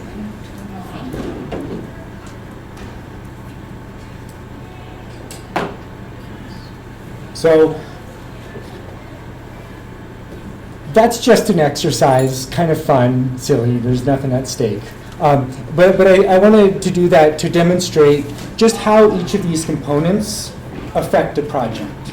You know, what is it that goes into the consideration? And if you knew this going in, you would make a plan for maybe a double wide, right? You would make a plan for a little shotgun-shaped house. A double wide doesn't fit on 15 feet. No, I thought a single wide was 8 feet. The single wide isn't allowed, number one. Double wide, you can't go, most of them can't go in because you have a front door requirement. Well, you Well, do a well, manufactured, it's No, that's 15 true. feet. But I was just thinking like in Yeah. terms of what we can imagine that looks like, that's that shape, I do right? manufactured housing. Like, Yeah, so you something do that, like 15 feet. so you're right, yeah. So in Trinidad, we can't No. do, that would not, that also We wouldn't don't be allow possible, but anything. that's just about the shape Single you could wide. imagine, right? Again, Um, you would manufacture, don't call it a single wide.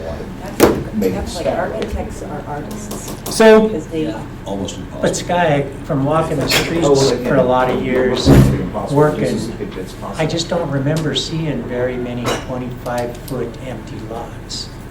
there might not be a lot of empty ones, there are some. There are some, but yeah, a lot of those 25-foot lots are either built on or they're joined together. Right. So that's true. So this was just theoretical, right? So this is just to kind of play with the idea of how you constrain your vision to the rules that are applied, right? And sometimes that can lead to great creativity. When we've got parameters within which we have to work, it forces us to come up with something creative. So, I mean, those parameters aren't necessarily negative, but they do kind of create these kinds of things. Penny can't find enough parking for her coffee shop. I have to give up my fountain. Right, so if we look at our building envelope, this would be a little bit more realistic example, about 50 by 100. This is where you can build. You've got your 25-foot setback. This is your street right here. And so your building envelope is about half your lot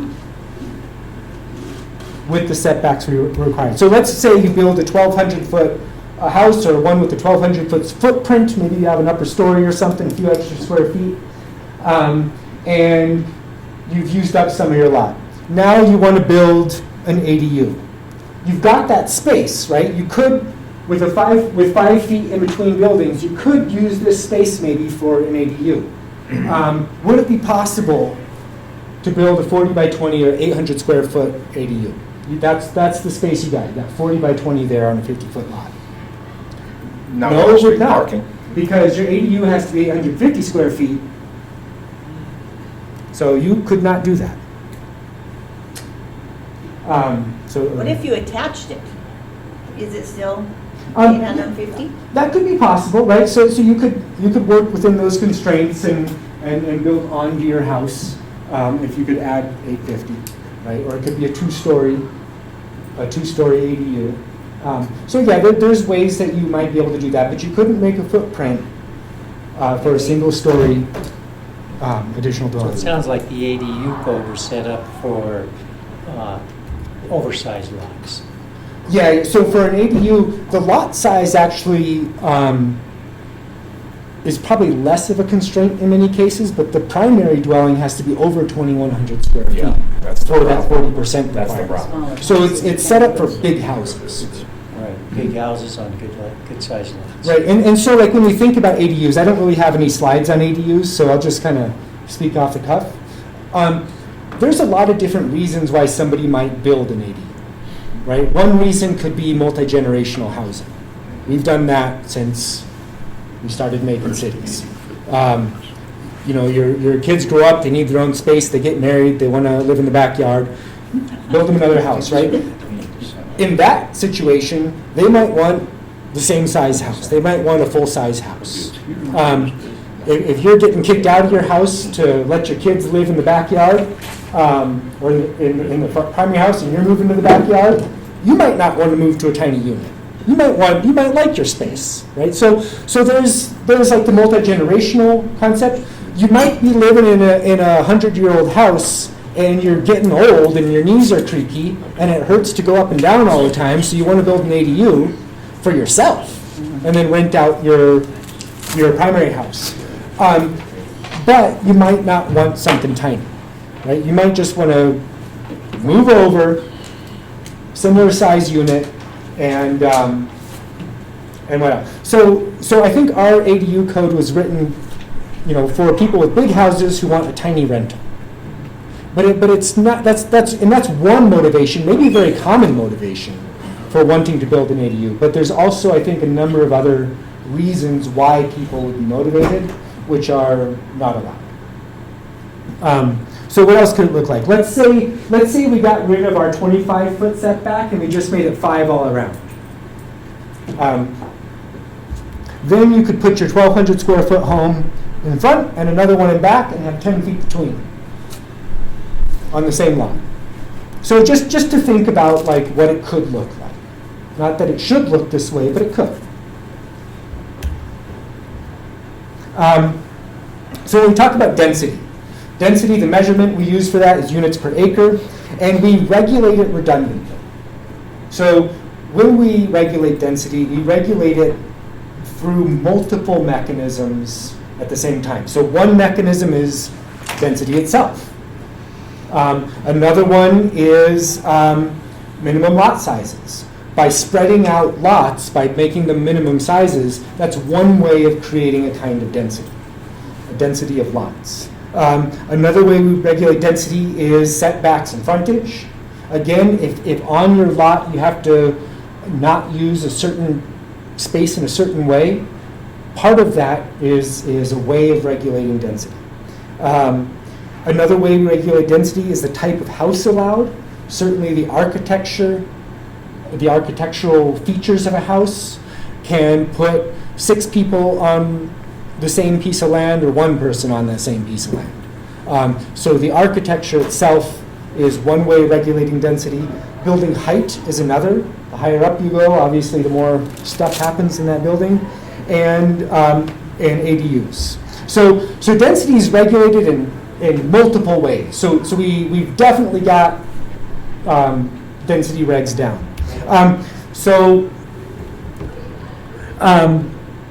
Oh, these are the wrong images. What the hell? That's not supposed to be a map. What happened? Let me see. Oh man, what on earth happened? Victor, can I have that memory stick? You exceeded the building regulations there. That's what happened. Oh You've man. been shut down. Is it a map on your thing too? Yes. Oh, well, that is very odd.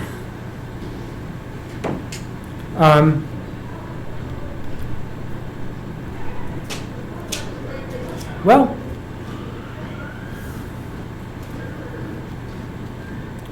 I guess we'll just kind of have to use our imagination. Wing it. So what I did is I looked at 6 blocks up kind of near Carson Park, and just looked at different ways density could be measured. And with one, let's say you do it by the parcel. On one parcel in that particular block, you looked at it and it was like 4 units per acre. On another parcel, a narrower parcel, also only has 1 house on it, it's 10 units per acre because it's 0.1 acres. So if we measure density by what you do on a particular parcel, then you have, on a single block, you have a huge variation of density. One lot is very dense and another lot is not very dense. But when we walk around a neighborhood, that's not really how we experience density. We experience it maybe at the block level or maybe at the whole neighborhood level. So how we measure it and what we measure kind of has an impact on who can do what, and how your lot size impacts it versus the neighborhood character itself. So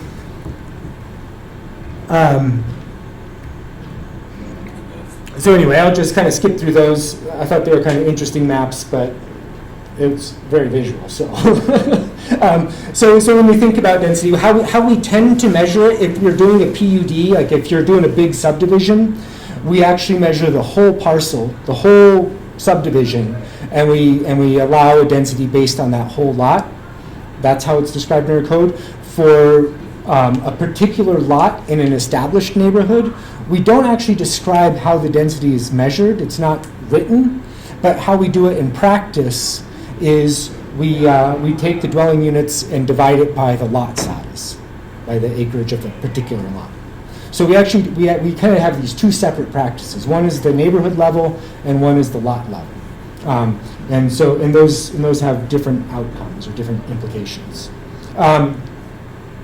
the experience of density. One of these photos was taken on a block with 3 times the density of the other. You know Trinidad well, so you probably know which one's which. Our office is in that one. On the right? Yeah. Yeah, well, that's the one that's 3 times more dense, right? Yeah. Because here you got single story and it's just residences, or just businesses. There's no apartments above. So you actually don't have that much density there. But 1 block away, the other side of the street, you've got 3 stories up, significantly more dense. But our experience of walking down Main Street as a pedestrian is not much changes between these 2 blocks. So we could take two blocks that are exactly the same in terms of what's actually built on them, and we could draw lot lines differently, right? Here, this is a typical subdivision, right? You've got a bunch of lots that are about the same size. You probably wind up getting people living in those houses who are all about the same economic class, at least when they're first built.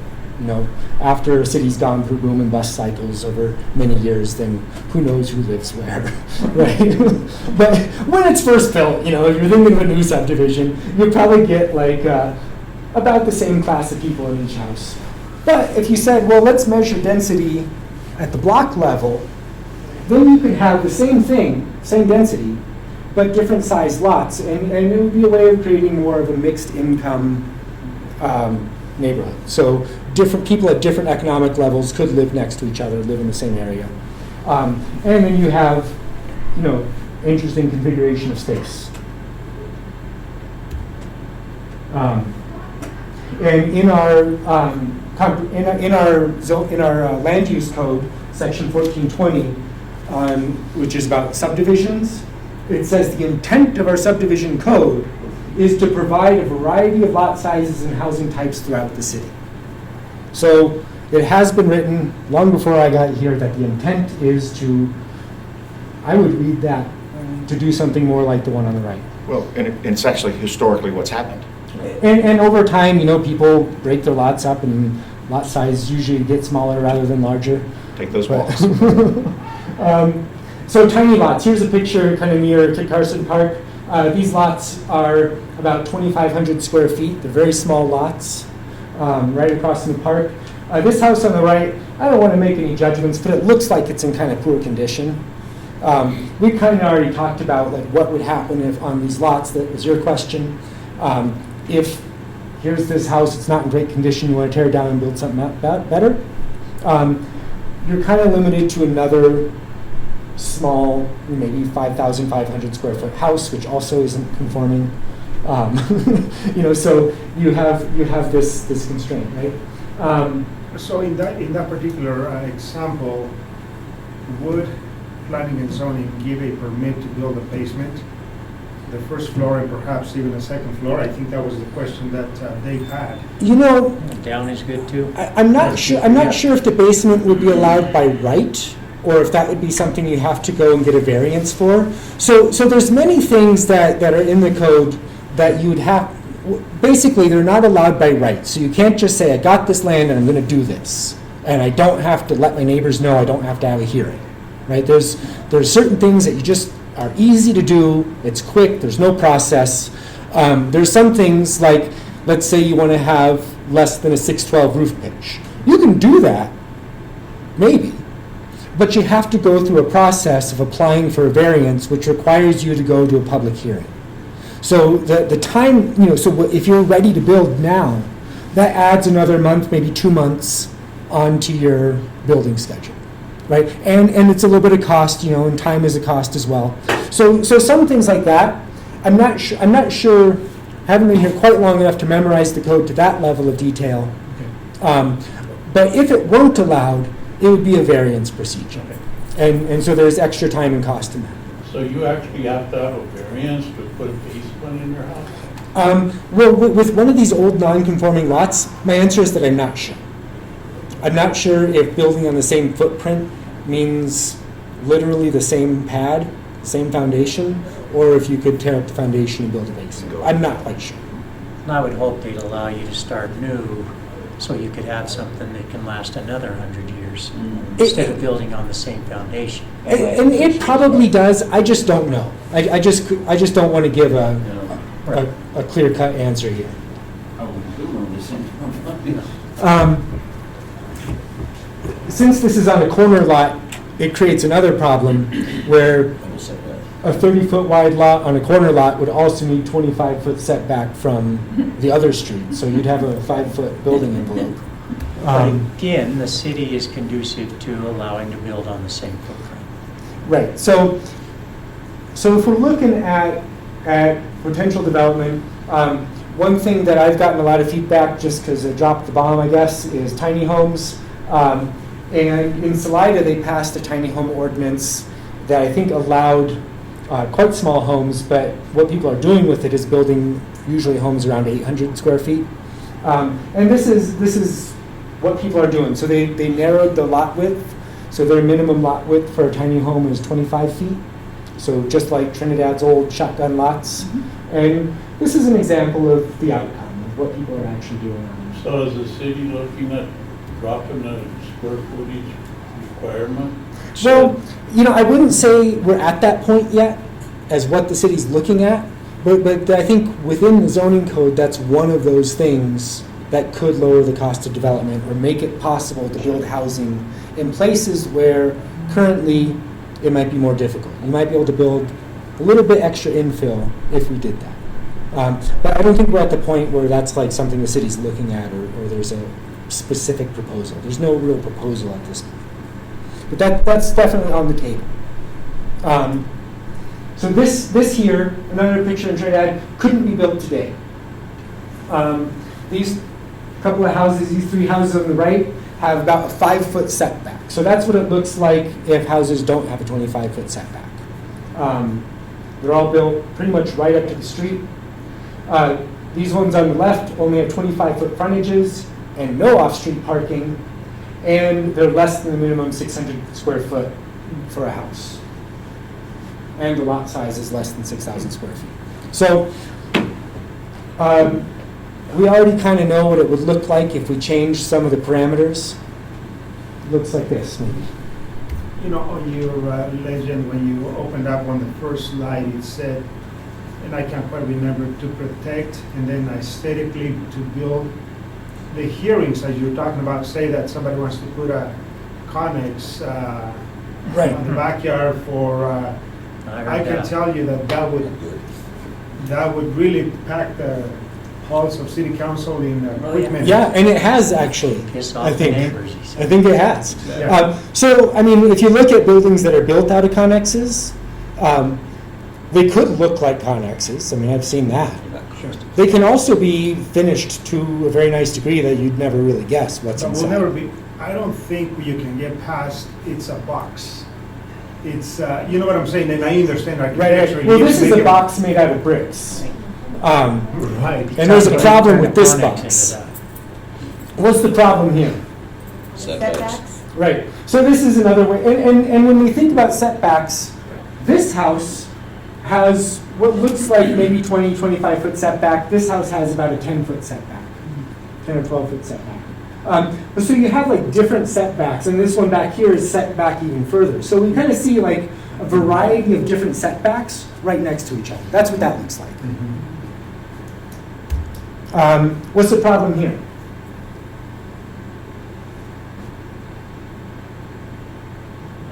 Also the setbacks. This one's about a 14, 15-foot setback. Those are steep roofs. Those are way over 6 foot. What is the problem?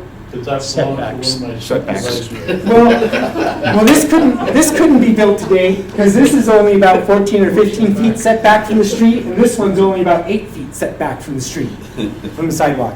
So this is another example of what setbacks that are less than 25 feet might look like in a residential neighborhood. That's what it looks like. This is what else it could look like. What's wrong with that blue house in addition to the setback? Oh. That is not a single family house. It's in the historic preservation district, so it doesn't have to be, but you know, that's another way that we can think of, like, what would I don't know if I think there's at least 2 units in there. It was a boarding house. It was a boarding house at one point, huh? Yeah. It was a sanitarium Oh, cool. originally. Oh, cool. So it's a old thing built for some other purpose, now it's being used for housing. And you've got, in a more or less low-density neighborhood, one house that's got several units. So what's the problem here? We got 2 duplexes. This is maybe what we think of when we imagine a duplex, because that's a very easy form to read. That's a Section 8 housing. I think so, yeah. So there's but this house here, this big old mansion, is also duplex. Yep. So that house has also been duplex. So both of these are in a low-density residential and wouldn't be conforming with the current code. So these are 2 things that that we're excluding from a big part of the city. Here's another thing, another one. So here's a house with about a 10-foot setback, and this house has no setback whatsoever, right up to the sidewalk, right next to each other.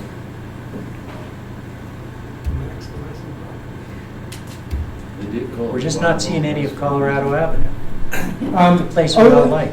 Colorado Avenue, I've got one picture of Colorado Avenue. I think it's the last one in the slideshow here. Good. So here, another way minimal setbacks could exist. They do exist throughout the city. So this is from our comprehensive plan. It says the historic land use pattern is ideal for implementing redevelopment strategies within the city's boundaries. The future land use plan focuses on promoting growth from the city's core while emphasizing infill redevelopment in established areas. So that's our comprehensive plan. But as I'm kind of trying to demonstrate here, our historic land use pattern really can't be continued with our current code. And our zoning map doesn't actually encourage growth from the city's core. And it's fairly weak on emphasizing infill. So our comp plan says we emphasize infill, and it's weak. It's not like it doesn't happen or it isn't happening. It's just not really being encouraged. It's allowed in some circumstances. So what I think encouraging growth from the historic core might mean is that we should be encouraging growth around the historic core, right? Maybe there's different ways to read that. So that's about a half-mile circle around the historic district. But where we have medium and high-density zoning is actually outside of that half-mile circle around the historic core. So we're encouraging density and growth in these areas with our current zoning map.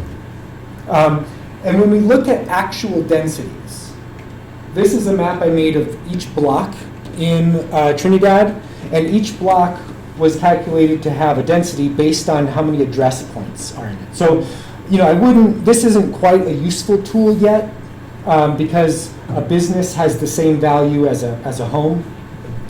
So it's a little bit, maybe not that useful of a map right yet, but it does give us a sense of where there are registered addresses and how many of them are there on a particular block.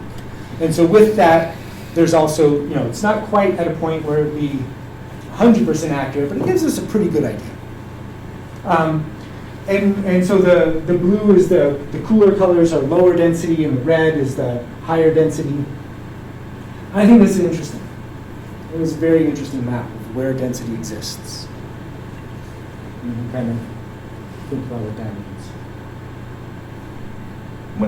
If I may, when I read Chapter 14 of the Land Use Code, Mm-hmm. and then I read the 2017 Comprehensive Plan, and then I've looked at these maps here, to me, it's almost been to where Chapter 14 is almost a moratorium against accomplishing many of the things that are in the Comprehensive Plan.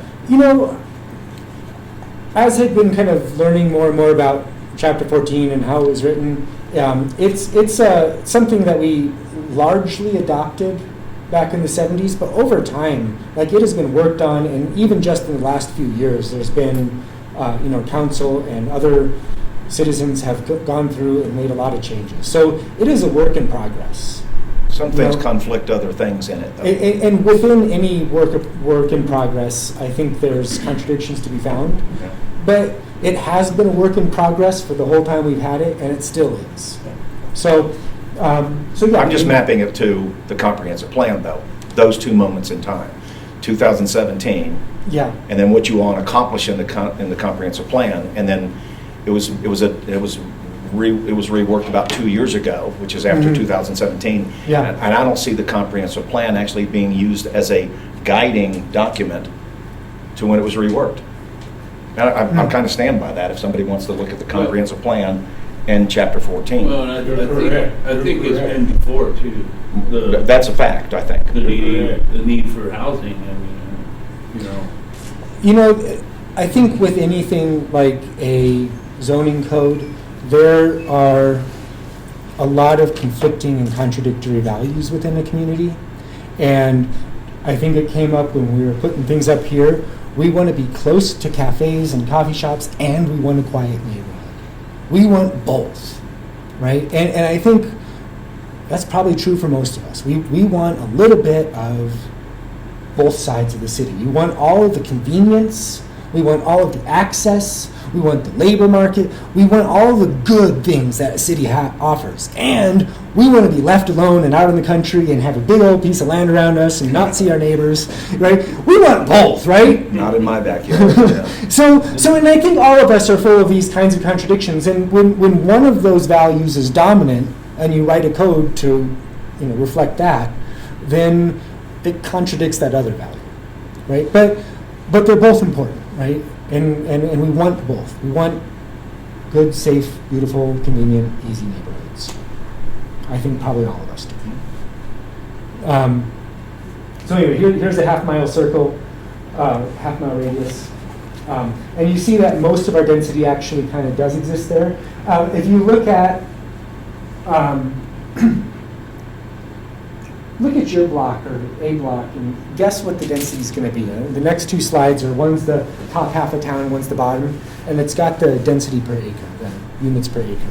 So just kind of guess what that would be for 1 or 2 blocks. And then if we look up here, I'll just read a few off because I'm sure it's a little far away for some of your eyes, for my eyes. Here off Colorado, we got 3.7, 2.8. So that's about that color scale, 2.8, 3.7. Over here, we've got 5.6, another 5.6, 6.6. So going up Arizona here is actually one of the more dense neighborhoods in town. Is right around there. It kind of surprised me. I didn't really think of that as one of our higher density neighborhoods. And down here, it's in the 2s. We have a couple big apartment complexes up here, so that's up to about 4.4.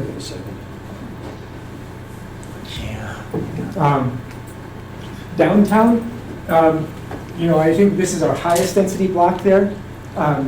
Just over 16 and a half per acre. But it's actually surprisingly low all over town. We got a pretty low density city on block level. I've got about maybe 5 minutes left, a couple more slides, and then I'll turn it over to you guys. Any comments you want to make? But I wanted to pull out a few quotes from our municipal code and from our comprehensive plan that look at land use, right? So 1458B says compact urban growth. As the community grows from the original city limits, it is important to maintain a continuity of density, diversity, and interconnectedness. Urban development should occur adjacent to the city's core so that the community's rural land and natural resources are preserved.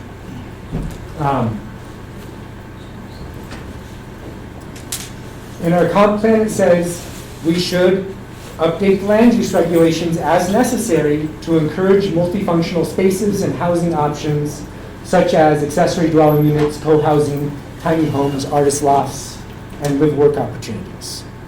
That's one of our goals established long before I got here. Another thing it says is update land use regulations and policies to support residential infill development, ADA accessibility, and additions to the existing homes, and ensure the city is encouraging housing that is attractive, attainable, and accessible to everyone. Infill, our comprehensive plan deals with infill some more. It says future residential opportunities are most ideal in portions of the established city where needed infrastructure is already in place. Housing in the core should be dense and incorporated into multi-use structures to lend itself to diversity and creative living conditions. So, as it stands, those things are possible, but a little bit difficult. Here's Colorado Avenue. What's wrong with this house? Multi-family. You're correct. You know this house. Oh, yeah. Delivered mail to it once a year for 17 years. When we think of multifamily, is this what we normally think of? That's great. I mean, if you close your eyes and think multifamily housing in Trinidad, that's probably not the image, right? But this is listed on Zillow as having 7 units. Dave, maybe you've been in there. I don't know if that's actually 7 units, but that's how Zillow lists it. I always tell people no one uses Zillow. Well, But they do. It's, whether it's 7 or 6 or 5 or 3. I think there was 4 units plus the carriage house in the back. Okay. So maybe 5? Right. So what people are doing in these beautiful old houses, in these neighborhoods where you guys like to walk, is they're putting interior walls or accessory units, and they're making density. Right? So even in Colorado, we have this. And I think the image we have of a 7-unit or a 5-unit dwelling is probably uglier than this.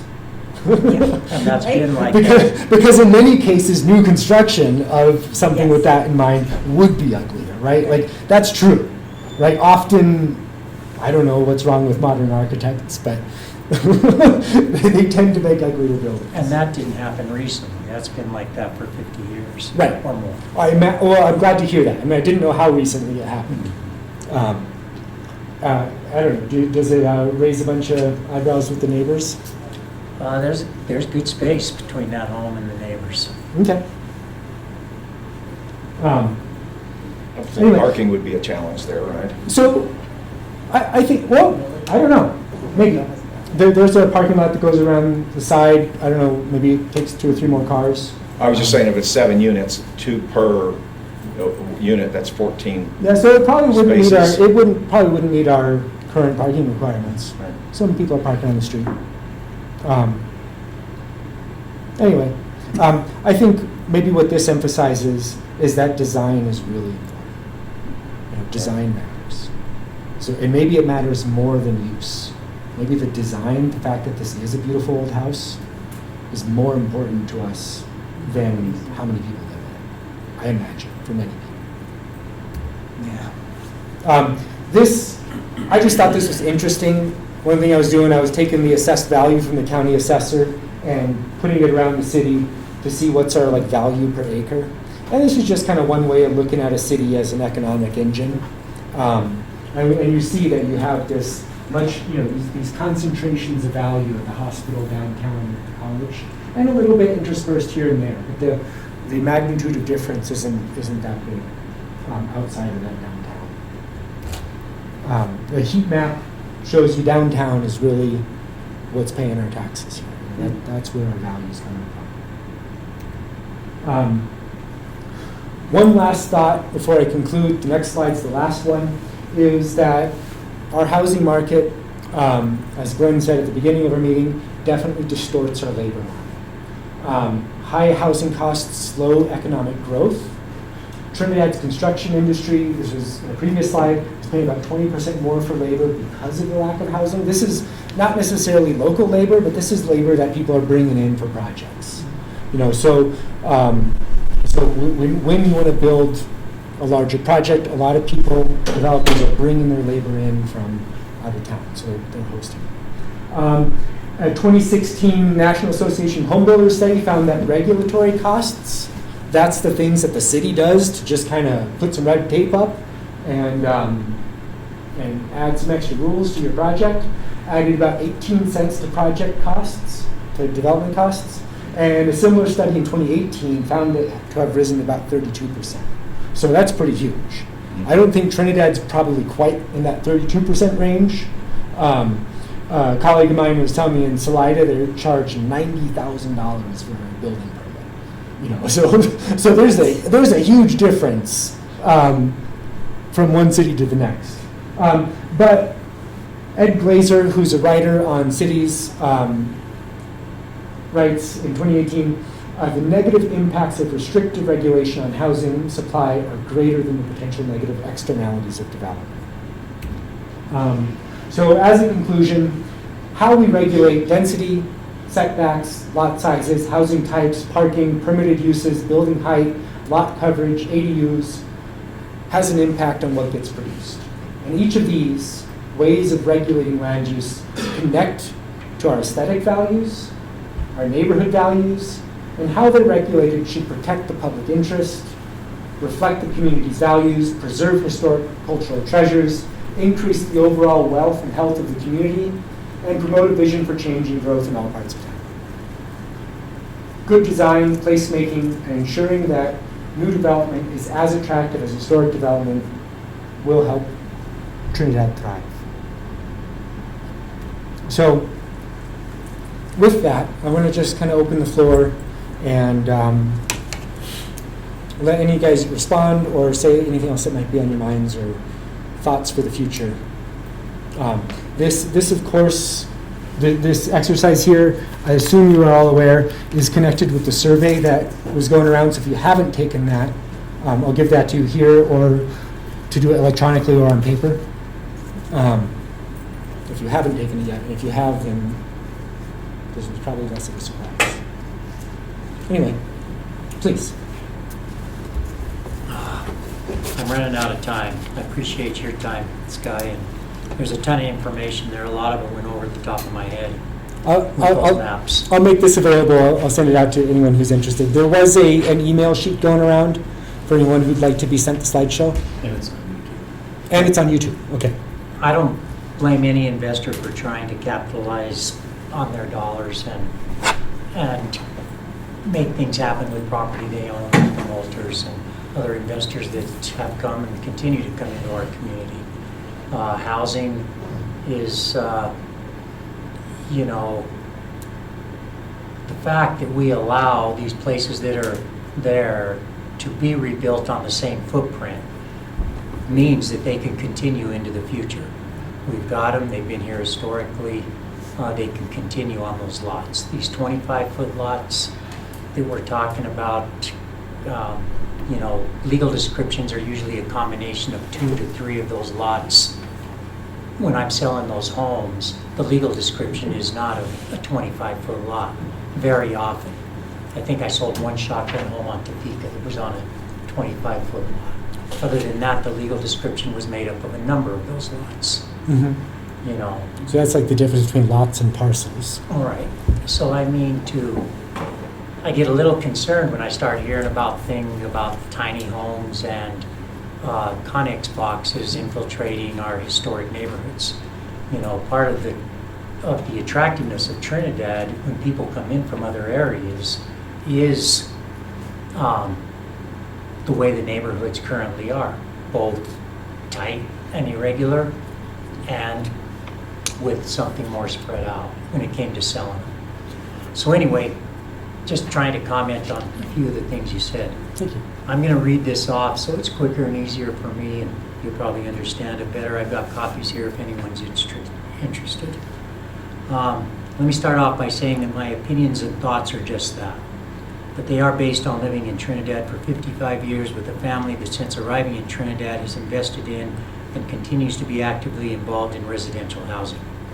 I'm here to follow up on a meeting that I had with City Planner Sky Tallman back in August of this year that stirred up concerns I have, which I voiced at the October City Planning and Zoning meeting.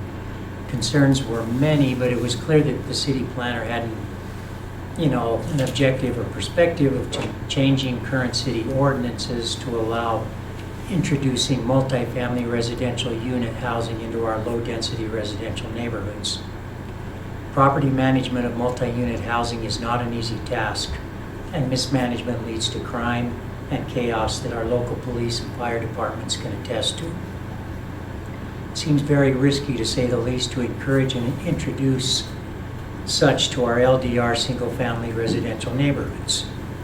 The survey titled Neighborhood Value Survey, Affordable Housing, that went out to the community via notice included in the utility bills, is not going to get the feedback from current owner-occupied property owners that it was intended to accomplish. If all current owner-occupied property owners were truly informed of introducing multifamily housing into their neighborhoods, I feel the outcry of objection would be huge. We currently have zoning in place for medium and high-density residential dwellings to exist or to be constructed. It seems the words affordable housing need to also be clarified so the general public does not just interpret affordable housing as modestly priced so that any working person or couple can afford to buy or rent. But more common in our society today, that means housing created to accommodate low-income people with government-subsidized housing in one form or another. I truly hope and am counting on our elected city officials and city administration to take us down the right path at such a crucial time in history and determine what sort of community do we want to evolve into, which will determine what sorts of people we will want to consider relocating here to make Trinidad their home. Trinidad's landscape, the natural beauty that surrounds us, our location on I-25, the amount of magnificent architectural present both commercial and residentially, our climate, our availability of good water has made us attractive and created potential for many decades. Do we have room for improvement? Absolutely. Eliminating blight within our city limits by enforcing current ordinances will make us even more attractive, but the city will need to figure out how to really lead by example to accomplish this effectively. As far as the buzz phrase of a housing shortage, I've spoken with other local real estate agents who feel this may not be the case as much as is that it is more of a shortage of well-qualified persons, especially those looking to rent, that they are dealing with. People do not realize that it is not just how much they make, but how they manage what they make, and the credit and landlord history the applicant has that carries a lot of weight in determining if they're qualified. When a local real estate agent recently told me that a modest 3-bedroom, 2-bath home in Trinidad, depending on condition, can still be purchased for between $180 to $250, that tells me that Trinidad is offering affordable housing compared to the rest of Colorado along and west of the I-25 corridor. A good amount of inventory has always been lacking, but there are places to build in Trinidad. I know our city leaders realize how important improvement of our 100-year-old infrastructure is, and that improvement is absolutely necessary to properly grow and develop both within and at the edge of our city limits. I applaud the city utility department supervisors that keep hounding the city for money to upgrade their systems for current and future growth. In closing, I hope our city leaders will take us in a direction that makes us the most attractive to new residents, that help us become the thriving, attractive community that so many small cities and towns across our country are struggling to become. We have so much going for us. Let's not introduce change into our residential neighborhoods that could result in a huge mistake of historic proportion. Maybe small steps in the right direction are needed more than a big step in the wrong direction. Thanks for your time. I'm fairly easy to reach if anyone wants to discuss thoughts. I try to be open-minded. I'd like a copy. Thank you, Dave. I agree and disagree with it. Sure. We'd love to visit. So you're saying you and other real estate agents could now empty 3 wings that the mine has leased and put those people in houses right now? For sale, Dean, or rental houses, or? Or both? Anyway, Well, and like I say, all I'm doing is taking care of my parents' rentals, so that's Right. unlimited to 24 places, that are here in town. Yeah. Talking to other agents, they talk like there are places, but they're having fits qualifying these people to, they're working for a customer, they're working for an owner, they're acting as a manager. So Right. people have to meet criteria in order for them to allow those people to move in. And it's not always about how much they make, but how upside down a lot of people are. And I found that when I was selling, it could be doctors knocking down, $500,000 a year could still be as upside down as Right. the 2 Walmart employees. Yeah. If you spend more than you make, it doesn't matter how much you make. That's right. And so then they always feel that they are qualified. Well, we make enough, we know we can make that rent, but they're just not allowed to because of guidelines. And I've talked to a lot of realtors too. And if you yield all of that to them and say what you're talking about from the rental market with regards to certain folks here, comparing that to Colorado where wages are entirely different, opportunities are entirely different, really is you're not comparing correctly. But the main problem we have right here, and I appreciate the process. I would have probably done the survey a little differently. I'd have brought in a little more stakeholders with regards to that, but I appreciate that the conversation has now been started with folks and people can take input. That this is going on, that the developer conference went on yesterday, that there's more of these kinds of things, and it's going to go through a process, and there's folks there. But if anybody believes that we are prepared for what's going to happen in the next couple of years, they are woefully not looking out the future. I've lived in a place where as soon as you have something like Fisher Peak happen, it changes. The number of people that will be coming here, that will qualify, that will have credit, that will have ability, the mine being an example of that. Some of the folks with the mine can't qualify for some of these properties because they make too much money, not too little money in some of these areas. But if we think right now, Chapter 14, look, here's what I submit. Just do what the comprehensive plan said. Just do what the comprehensive plan said. And if you do that, it was 2017.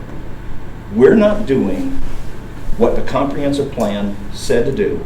That took building and zoning and variance, that took the city managers at that time, all employees, everybody that worked for all public service, and all council members. They went through that process, probably spent $50,000 to $100,000 on that study. And we're not doing any of those things that are in there. And so some of the times, some of the things that should have been brought up along the way with regards to the realtors, if that's a group, and I think those stakeholders should sit at the table. But if we actually believe that what's going to happen after COVID, with the park coming here, with people moving out of the area, with broadband coming to this town, if we actually think we're prepared right now for what we have, I'm just telling you, that's not even, call me in 4 years, call me in 3 years, call me certainly in 5 years from now. Because if there's much more obstruction that goes on with regards to not in my street, not in my backyard, not in my neighborhood, we like things the way they are. I'm only 6 years here. I don't have 55 or I'm not 4. We're not 5, 6 generations. God bless all of you, because everything you did is what I love about this place. But I can tell you right now, we need to move much faster, much quicker, and we need to allow other people to be able to move into this area with things. And so so I agree with much of what you said, disagree with a whole bunch of it, and I look forward to having a visit with you so you can educate me. Sure. We've missed opportunities to grow in the past because developers wanted to come in and the city just could not, the developer says, I'd like to, I'm thinking about developing 15 acres or something here, here in this part of town, and the city said, what can you do to help me out with my development? And the city said, well, we can't really help you out with anything. You're required to do all the infrastructure, et cetera, build all the roads and streets. And by the way, this sewer line going down here, there's no way it's going to handle that. So not just taking care of yours, you're also going to have to take care of all of that. you know, and then all of a sudden the developer said, well, I thought I might get a little help with this, and now I find out I've got to rebuild the existing stuff. You've got, what, 39 acres that actually could be ready? Does it? You It got is 39, and it's ready to let go. me highlight on that. Yeah, I mean, there's other developers that are our own people that are But let ready me to go. highlight on that, okay? 4 years ago, we had the foresight, we had the investors in place. And because of behind closed doors politics, Mhm. the city denied us. We already knew that we were going to be at this point 4 or 5 years ago. Exactly. We had the foresight. And now the city is coming to me and saying, what about your development? It's like, you guys deny me. Luckily, we have a better council now than we did back then. They're coming to us now, Well- as opposed to the previous council that did politics in the back room and blindsided us, and they said, wow, your thing is dead. And I said, no, because you're not gonna be there next time. And them council members are no longer there. Well, So- well, and to add on that, you know, they basically laughed when we told them that we were gonna be getting $800 to $1,000 a month rent. And they were like, in Trinidad? Yeah. What are you renting your houses for now, Dave? Well, I think we're under market because they're old properties, they're not the greatest market, but they average from $700 to $1,000. But I Things know- changed. But I know my rents are, you know, I know That's I could pretty get more. economical. I could get You're more. being- I know a place there in our neighborhood in the Valdez area that might be 600 square feet, 2-bedroom. I mean, one of the old houses, $900 a month. Yeah. But when I'm talking Gouging about going on. responsibility and not labeling because of income levels, Mhm. you know, for me, in order to screen people, a lot of times it's basically, I want to work with someone who's been able to save a little money, is responsible, and a lot of times it's a couple of Walmart employees. But I advertise first month's rent, last month's rent, and the deposit's $150 more than the rent. Yeah. Well, even on a even on an $800 a month place, Yeah. you know, you're getting up to $2,500 to Right. move in. Well, my phone don't ring. I had an ad just ran on a 3-1 over on Topeka, close to where your sister lives, that came out nice for $1,050 a month. And that ad was in the paper for 2 weeks longer than it should have because I didn't pull it. I never once got a call from a minor. Not one. Wow. So I mean, a lot of things are getting blown out of proportion from buzzwords, and there is a need. I'd show a doctor around houses when he'd come to Trinidad and he'd say, this is all you got to show me? Mhm. You know? So supply has always been an issue, and we've never had a smorgasbord, but I just want to make sure we concentrate on going the right direction, because unlike Pat, I'm not familiar with Chapter 14 and the comprehensive plan and et cetera. My education is from working with people wanting to relocate here from other areas, and what they were used to, and why they were coming to Trinidad, and what they liked about Trinidad. The good thing is, to be clear, your position is, and your perspective and your experience is very valued.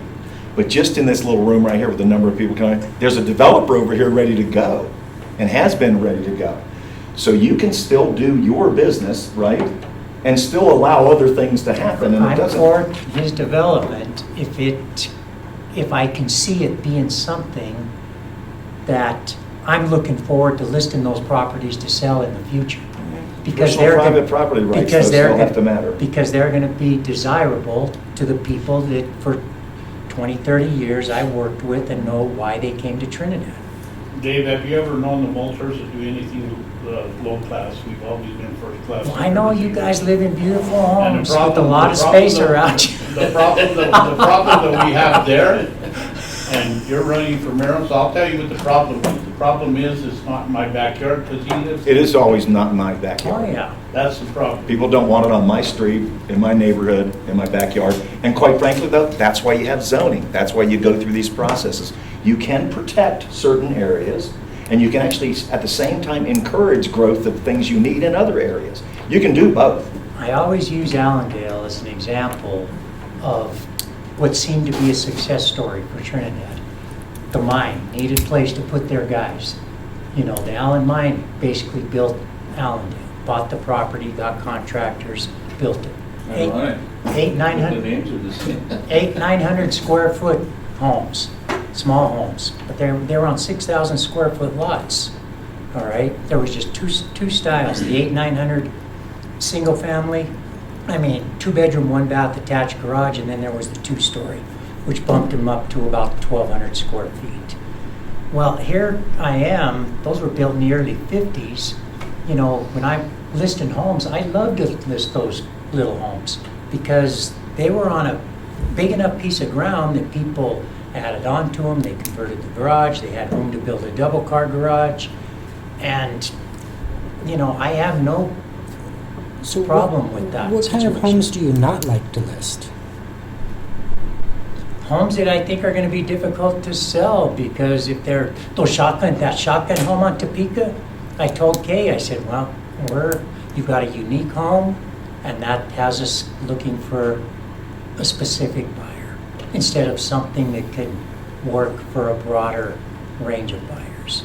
Okay, I was just confused, like what it was that you were comparing the houses you like to sell to. And like I say, I'm concerned about we came from up in Denver, and in that old neighborhood, my dad still has a property there. It's a duplex, but it was primarily residential. There was some duplex, and they knocked down these places, and they built these George Jetson frame homes up into the air that held six families, We 6 cannot do units. that. You can actually you cannot do that.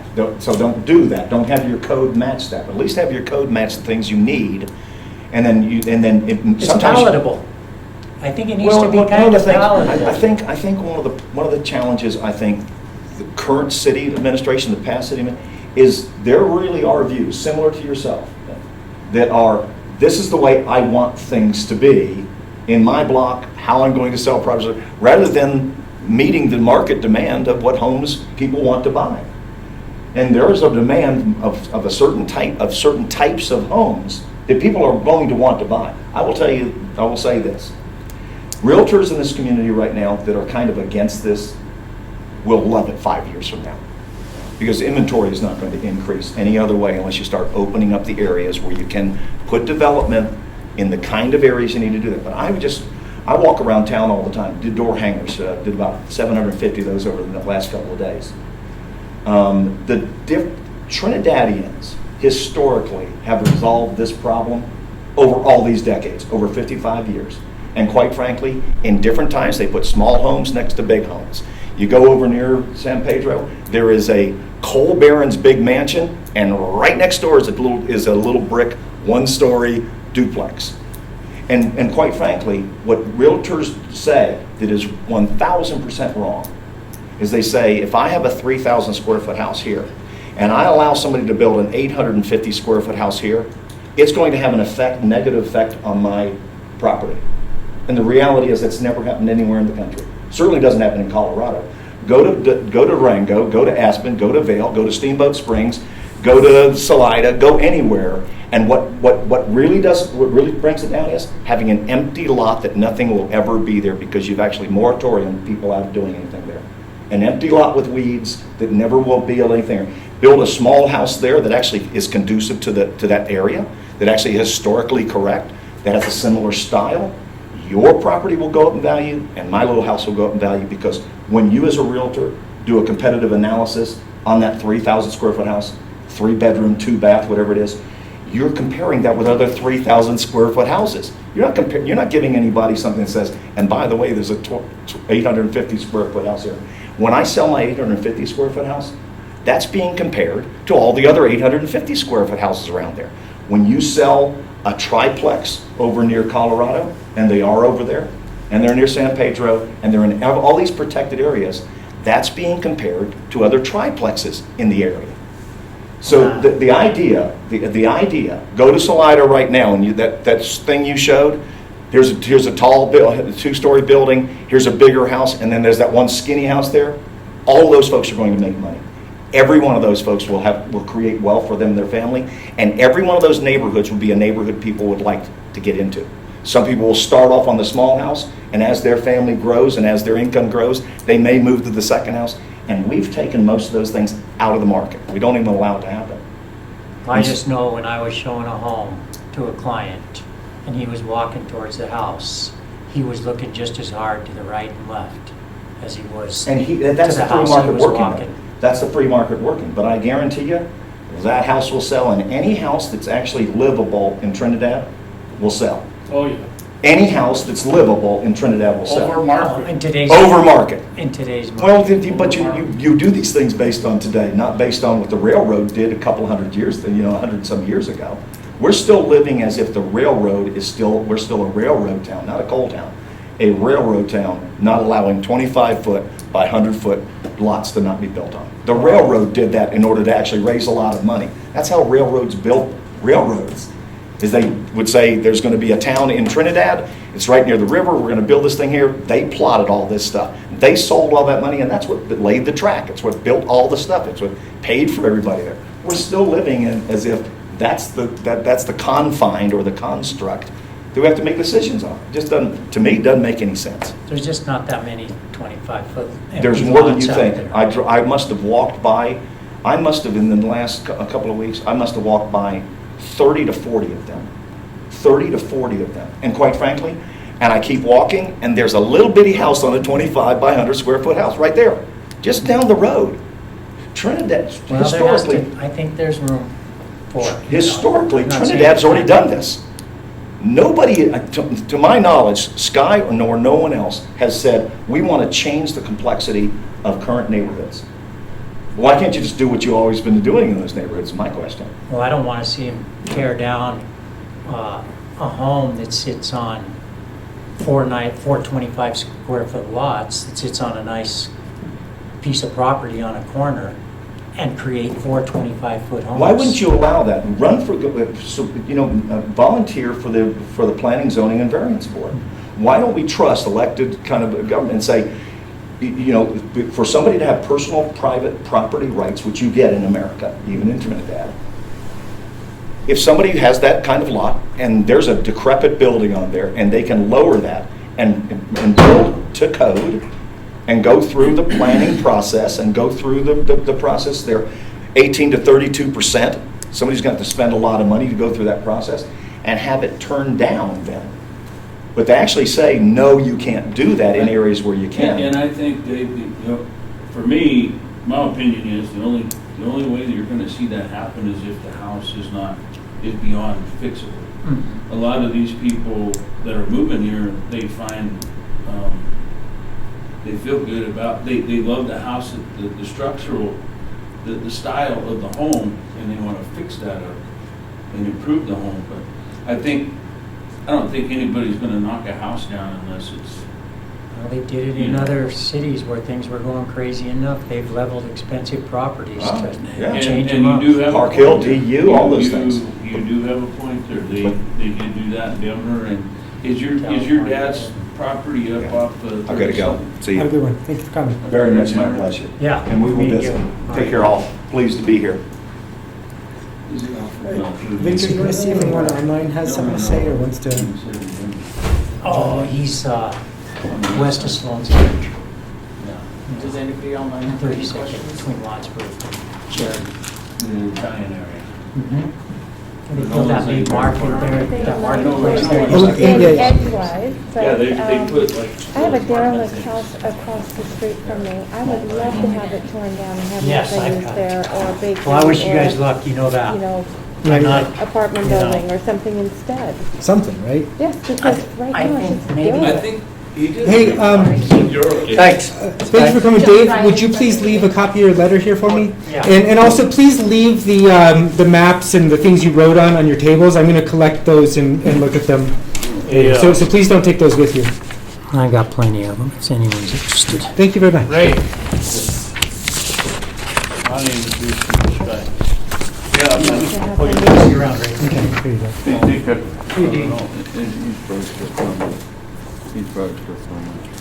See you, Victor. Bye. It's good to see you. So I'm sure he's still coming. What is- Get in here, I need to Oh, shoot sure. this down. What is I the- just, So- yeah.